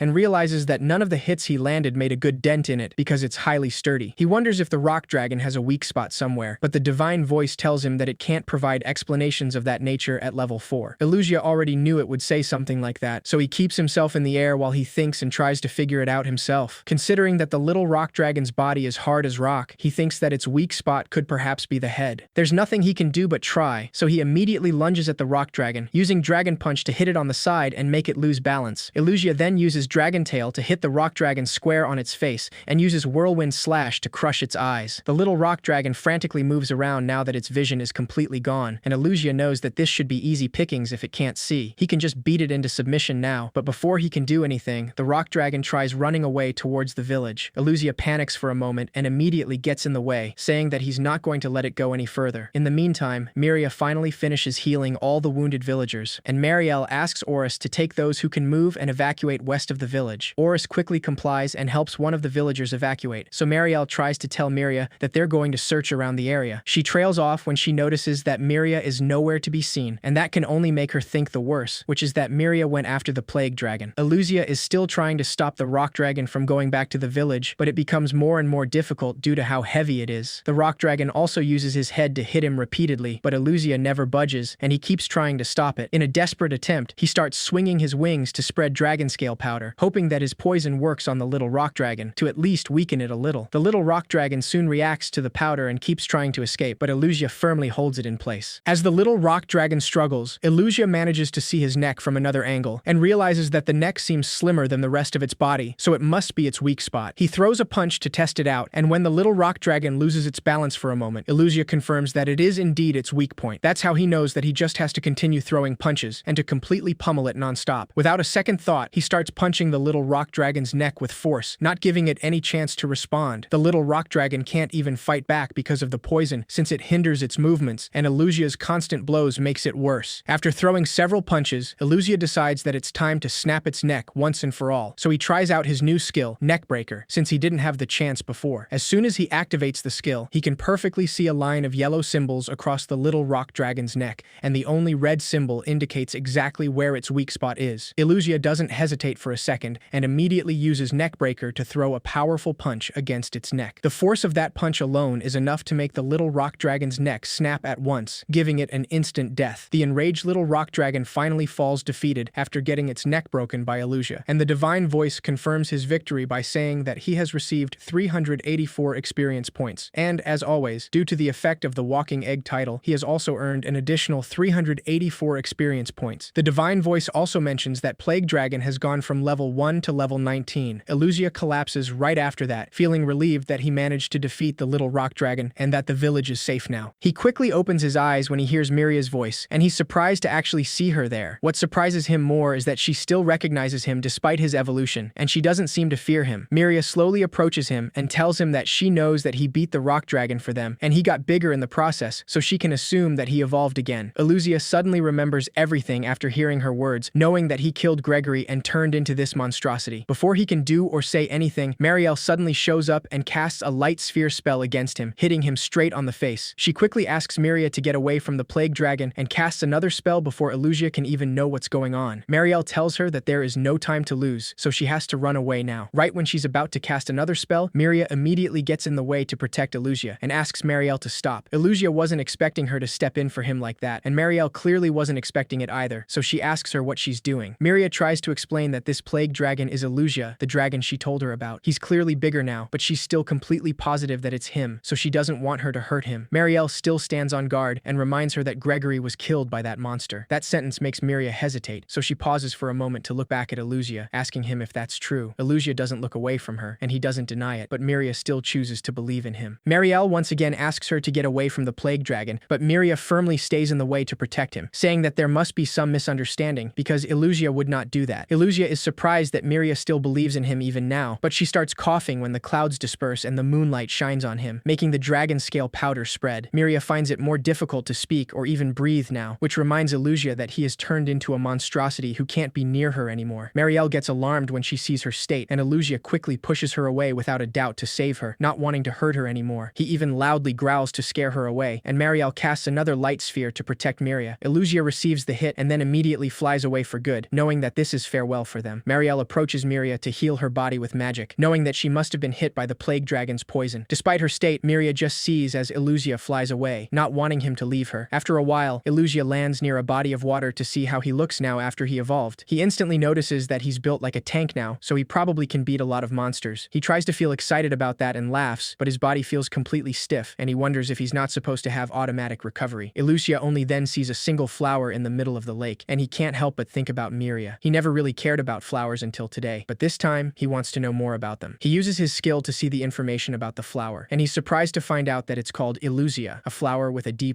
value. The divine voice informs him that Illusia is a beautiful red and white flower, and it is said it only blooms where monsters live. For that reason, these flowers are difficult to gather, and they make excellent gifts. The divine voice also mentions that in flower language, it symbolizes courage, bravery, and heroism. Illusia immediately remembers the moment when Miria gave him his name, saying that it is the name of the flower she likes. She really believed that he was a hero, and she chose to believe in him after everything that happened. Illusia's eyes soon fill with tears at the memory, so he lets out a pained growl and asks the divine voice to erase his name, wanting to get rid of it. The divine voice reminds him that once his name is confirmed, it cannot be changed. Illusia gets frustrated and says that he can't possibly use that name because there's no bravery nor heroism in him at all now. He keeps asking it to get rid of the name already, but the divine voice simply repeats its words, saying that once his name is confirmed, it cannot be changed. Illusia just falls defeated, feeling like a fool and wondering what he wanted to become in the first place. He feels completely lost now, not even knowing what he wanted to do or why he was even brought to this world at all. Illusia manages to hear some kind of rustling nearby, and he doesn't even know what the sound is, but he just decides to close his eyes, simply not caring anymore. In the meantime, the adventurers finally reach the village and see all the major damage it received. They also find the little rock dragon's corpse and wonder if the villagers are safe. Yuno manages to sense some human presence nearby, so they all follow her until they find the villagers. Miria is healing the people who need it, but she's clearly still thinking about Illusia and what he did. Meltia quickly approaches Marielle and mentions that they found a rock dragon corpse not far away, so she wants to know what happened. Marielle informs her that a rock dragon and a plague dragon were fighting, but they don't have to worry about the plague dragon because it flew into the forest after it killed the rock dragon. Most of the villagers safely evacuated to the west side, but there are some who fell behind and they have yet to find them. Knowing this, Meltia tells her that she and her party will search for them, and Marielle thanks them for the help. Miria decides to join them, since none of them really know the village, and she wants to help in everything she can. Meanwhile, when Illusia opens his eyes, the Venom Princess is there to greet him, and he's surprised that she actually recognizes him. Lacerda hugs him with no hesitation, though Illusia mentions that he's a little too big for ordinary hugs now. He apologizes for running off and leaving her behind, and asks her if she can forgive him. The Venom Princess easily forgives him, and Illusia is just glad that they're together again. He's now an evil dragon who invaded the village and killed Gregory, so he can't be near humans ever again. Plus, he'd hate if his dragon scale powder hurt the Venom Princess or the orangutangs. Illusia makes a decision because of that, and apologizes to Lacerda, saying that he's going to leave this forest. Lacerda looks like she doesn't understand what he's saying, so Illusia clarifies that he won't go right away. After all, there's something that needs to be settled before he does. He needs to know how Daz ended up like that. Illusia had no memories or name, yet so many beings here accepted him, and he wants to do something to ensure they can live in peace. That's his responsibility as the hero Illusia. He needs time to think about his next steps, so he decides to go back to the cave with the Venom Princess. Illusia knows that he's way bigger now though, so he probably can't even fit in the cave anymore. He suddenly stops mid-air when he perceives a sharp sensation and assumes that it's the skill called Psychic Sense. It feels the same as one of those seriously bad news monsters, so he immediately tries to find where it comes from. Illusia soon spots a weird slime in the forest, which is rapidly heading towards the village. He quickly tries to check its stats, but all he manages to see is a bunch of random symbols that simply make no sense. The divine voice informs him that the view stat skill can't provide such specific information at level 5. Illusia knows that he's seen this abnormal status somewhere before, and he finally remembers the slime he saw once that had a status he couldn't view. The times when he's gotten abnormal results from the stat view were with Daz, the Mahawolf, and that weird slime, so it can't be a coincidence that he ran across it now. It is heading towards the village, and he knows that there's something off about that slime, so he needs more information. His view stats skill lets him see more about the slime, and Illusia realizes that the slime has more skills now. He's not sure if it's because his skill leveled up, but he can read its details much better than before. He's sure that magic energy transmission and magic energy reception were skills the Mahawolf had. However, the slime also has skills like scissors, needles, tortoiseshell, and spider silk, so he doesn't understand what's going on. After all, those definitely do not sound like skills a slime should have, and it even has skills that only humans should have, like Greek language and swordsman. Illusia only then remembers that Daz's skills had completely disappeared when he saw him. Moreover, it was weird how Daz and the Mahawolves were in cahoots, so maybe that slime can steal people's skills and then control them. He also remembers that something came out of Daz's mouth that time, so now he's sure that it must be part of that slime, and it is the mastermind behind this thing. That slime is what destroyed the village, and it orchestrated all of it, so he can't possibly let something as dangerous as that loose. Illusia wants to protect his friends, no matter how few he has, because he's an itty-bitty hero, after all. That's why he decides that he's going to pulverize that slime right here and now, and he asks Lacerda to take this final boss fight on together. He clarifies that she has to get out of there if things get dangerous though. Once that's clear, Illusia jumps at the slime right away, but before he he can even touch it, the slime releases a smokescreen that makes it impossible for him to see. When the smoke clears, Illusia only sees two very confused kids who don't even know where they are. That clearly throws him off, and he doesn't understand what's happening because those kids weren't here before. As he searches for the slime, one of the kids' arms suddenly transforms into a sharp blade that goes directly to Illusia's neck. Illusia manages to dodge that on time, and that's when the kids partially show their true form, saying that this won't be so easy after all. Illusia is very confused by this because there are two of them, but he can only sense one presence. The kids then morph into the slime, which finally decides to speak and asks him if his skills change that drastically after evolving. The slime takes the form of a guy and mentions that he remembers him well, and he remembers him even before he became a plague dragon. Illusia still has no idea what he is, and the slime uses a third eye to spot the Venom Princess hiding in the shadow of a tree. As soon as she's spotted, Lacerda immediately jumps and attacks him, but the slime regenerates in less than a second. Illusia is surprised that it's already fully healed, because that recovery speed is downright offensive. It's not a surprise though, because it's been stealing recovery skills from all the monsters in the forest. Illusia knows that this is one of the situations where he has to beat it in one hit or he'll be in trouble. Before he can do anything though, the slime raises his hands to stop him, assuming that he understands language, and asks him not to fight and agree to leave each other alone. Illusia immediately rejects the idea and accuses him of being the one who controlled Dawes and made him demolish the village. Despite his angry complaints, the slime can't understand what he's saying, since all he can hear are grunts. However, since he protects the village, he assumes that Illusia is interested in the humans, and maybe he's asking him about a certain human. The slime then transforms into the two kids from before, and asks him if he's searching for these two kids who went wandering in the forest not too long ago. He mentions that they both tasted delicious, but their skills were not good at all. Seeing his reaction, the slime assumes that he doesn't know the kids, so he shows him several faces of the people he's devoured. Illusia soon understands what's going on, so he wonders just how many people that slime has murdered. The slime discards the faces he's shown him, so he decides to use Dawes' face this time. Illusia's shocked reaction gives him away, so the slime tells him that he controlled Dawes and provoked the rock dragon into attacking the village. He explains that a lot of humans died while he just sat back and watched, which made it real easy to collect skills. Illusia finally confirms that he's behind everything, so he furiously tells him that he'll make him pay. The slime still doesn't understand what he's saying though, so he assumes that Illusia wants to eat some humans as well, and that's the reason he was protecting the village. Illusia asks him not to even joke about that, and clarifies that he's not the same as him. The slime apologizes for getting in the way of his dinner, and explains that he's only interested in collecting as many skills from the village as he can. He even invites him to get something to eat together, and asks him if he wants to compete against him in an eating competition. Illusia only understands that the slime wants to go and kill even more villagers, which makes him even more furious, so he tells him that he won't rest until he beats him. In the meantime, the adventurers search for any survivors with Miria's help, but she can't stop thinking about Illusia. She even says his name out loud without thinking, and Meltia asks her if that's the name of one of the missing villagers. Miria nervously denies it and explains that it's actually the name of the plague dragon who protected the village. Meltia thinks about that for a moment, but Yuno then informs them that she's found some villagers, so they quickly move on. Illusia lets out an angry growl to make the slime understand that he doesn't agree with him. The slime takes that as a no, but before he can even try anything, Illusia immediately uses Scorching Breath against him. That's an upgraded baby breath, so he's sure it should do a bit of damage at least. He doesn't waste any time and grabs the slime, flying at high speed towards an old haunt of his, where he sends monsters to their graves. Illusia reaches the place in no time thanks to his wings, and he doesn't hesitate to launch the slime's body straight to the ground with force. The divine voice informs him that the meteorite skill has gone from level 1 to level 3. Illusia is pretty sure everything's over after that, and when the Venom Princess climbs onto his shoulder, he tells her that everything's okay now. However, as soon as he turns around to go home, they hear a terrifying laugh from that slime, who's still alive even after that big drop. Illusia is even more confused when he sees a giant Tarantarouge instead of a slime. Meanwhile, the adventurers go back to Marielle and inform her that they've only found 3 villagers so far. Meltia explains that Yuno and Daz are continuing on the search for them, and Marielle thanks them for the help, saying that just seeing Miria puts her at ease. She confesses that she was worried Miria might run off into the forest again, because she still trusts that plague dragon after all. Miria doesn't deny it, and tells her that she's positive there must be some kind of misunderstanding, because Illusia would never just get violent like that. Despite that, Marielle reminds her that the truth is that he killed Gregory, and he tried to attack her. Miria stands firm on her beliefs despite that, and tells her that he might have had a good reason for all that. That's why she wants to see him one more time and learn the truth, if possible. Marielle is quick to scold her, saying that there's no way a human and a monster can understand each other, especially not one of the 3 great calamity monsters. Marielle tells her that she can't let her die on her watch, but Meltia suddenly decides to speak, saying that she thinks that she should let her do it. After all, even if she tells her not to, Miria is going to seek out the plague dragon however she can. Miria doesn't deny it, which only upsets Marielle even more, but Meltia clarifies clarifies that if that's the case, then the three of them can go together. The sudden proposal takes them by surprise, and Meltia explains that even Marielle would like to keep tabs on the plague dragon's movements for the future. Marielle admits that she's not wrong about that, and Meltia assures her that she will put her life on the line to protect the two of them, so she doesn't have to worry. She also mentions that she'll give a signal immediately if things get dangerous, so Marielle decides to accept, knowing that she's serious about this. Miria gets really happy by her decision, but Marielle warns her that she has to keep herself in line at all times. Back to Alucia, he cautiously observes the monster in front of them, and notices that it's different from the Taranta Rouge he once saw. He quickly checks its stats to confirm his suspicions and realizes that it isn't a spider, but the slime. The Venom Princess immediately attacks, but even though the slime has a different shape now, it has the same overpowered recovery skills from before. The slime soon shows himself once he notices that they've discovered him, but he's clearly annoyed now, because he hates nothing more than someone getting in the way of his fun. The slime clarifies that he doesn't care if Alucia wants to fight, but asks him not to blame him when he ends up dead. Both Alucia and the Venom Princess prepare to fight him, and the slime turns his arms into sharp blades, which he covers in flames. He uses Flame Slash and then Shockwave to attack the trees behind him, forcing Lacerda to get out of her hiding spot. Alucia realizes that he knew where the Venom Princess was hiding, and the slime mentions that combining skills together makes for explosive firepower. He then turns his arms into long tentacles with blazing blades on the ends, trying to hit Alucia from different directions. Alucia uses his bigger stats to tank a few hits while he throws himself at the slime. The slime is a human on top and spider on bottom, so he bets that the half that talks is its main body. That's why he decides to cut that half with his claws, separating the slime from the spider. The slime is taken by surprise, and Alucia tells him that he'll tear him to shreds until he's dead for sure. As he falls, the slime desperately asks him to stop, but Alucia clarifies that he has zero sympathy for him, so he must get ready to die. With no hesitation, Alucia uses his claws again to cut the slime in half, knowing that it has to be dead this time. The slime lies on the ground, defeated, or that is what he makes him think. Just when he thought it was over for good, both halves of the slime become one again, and even the body of the spider returns. The slime mentions that Alucia was probably thinking of the cliché where he'd die if the main body was cut away. Unfortunately for him, all of this body is the main one, so he should understand by now that he can't beat him. Despite this, Alucia continues fighting without a doubt, knowing that he can't give up now. The slime easily dodges his attacks and jumps in the air, saying that he can't win, so they should stop this pointless fight already. Alucia just tells him that he can say whatever he wants, but he'll make sure right here and now that he kills him. Without letting him react, Alucia throws a powerful punch that even rips the slime's head off its body. However, as it was expected, the slime simply returns to its original form and mentions that this has become tedious already. He clarifies that if he's this insistent on getting in his way, then he will have no other choice than to kill him and take all his skills. Alucia doesn't back down even after that threat and tells him that it sounds fun, so he wants him to do his worst. The slime decides to take him up on that and immediately turns his arm into a giant blade. He warns him that if he unleashes a barrage of that combined skill from earlier at this size, then not even he could survive. The giant blade is soon covered in flames, but the slime is taken off guard when the Venom Princess suddenly jumps at him. He completely forgot about her, so he quickly hits her with the side of the blade to throw her to the ground. Alucia gets worried about her, but the slime quickly brings the blade closer to her, saying that 2 against 1 is unfair, so he is going to get rid of the weaker one first. He raises his blade to finish her, but Alucia quickly hurries to protect Lacerda, saying that he won't let him hurt her. Before he can even do anything, the slime stops his blade midair, and the flames suddenly disappear. The slime freezes, sensing that there's something wrong with him, and that's when he feels a sharp pang of pain. Alucia immediately checks his stats and notices that he has a status of a major special venom, inflicted by Lacerda. She must have managed to hit the slime with it during that attack earlier, so he's now suffering the effects of her special venom. The slime doesn't understand how that's possible, because he should have poison resistance, so it seems like he underestimated her. Alucia immediately asks her to run, but the slime uses magic to slow her down and quickly catches Lacerda with one of his tentacles. He then releases another smoke screen, and once the smoke clears, Alucia is shocked to see the Venom Princess trapped in some kind of vessel.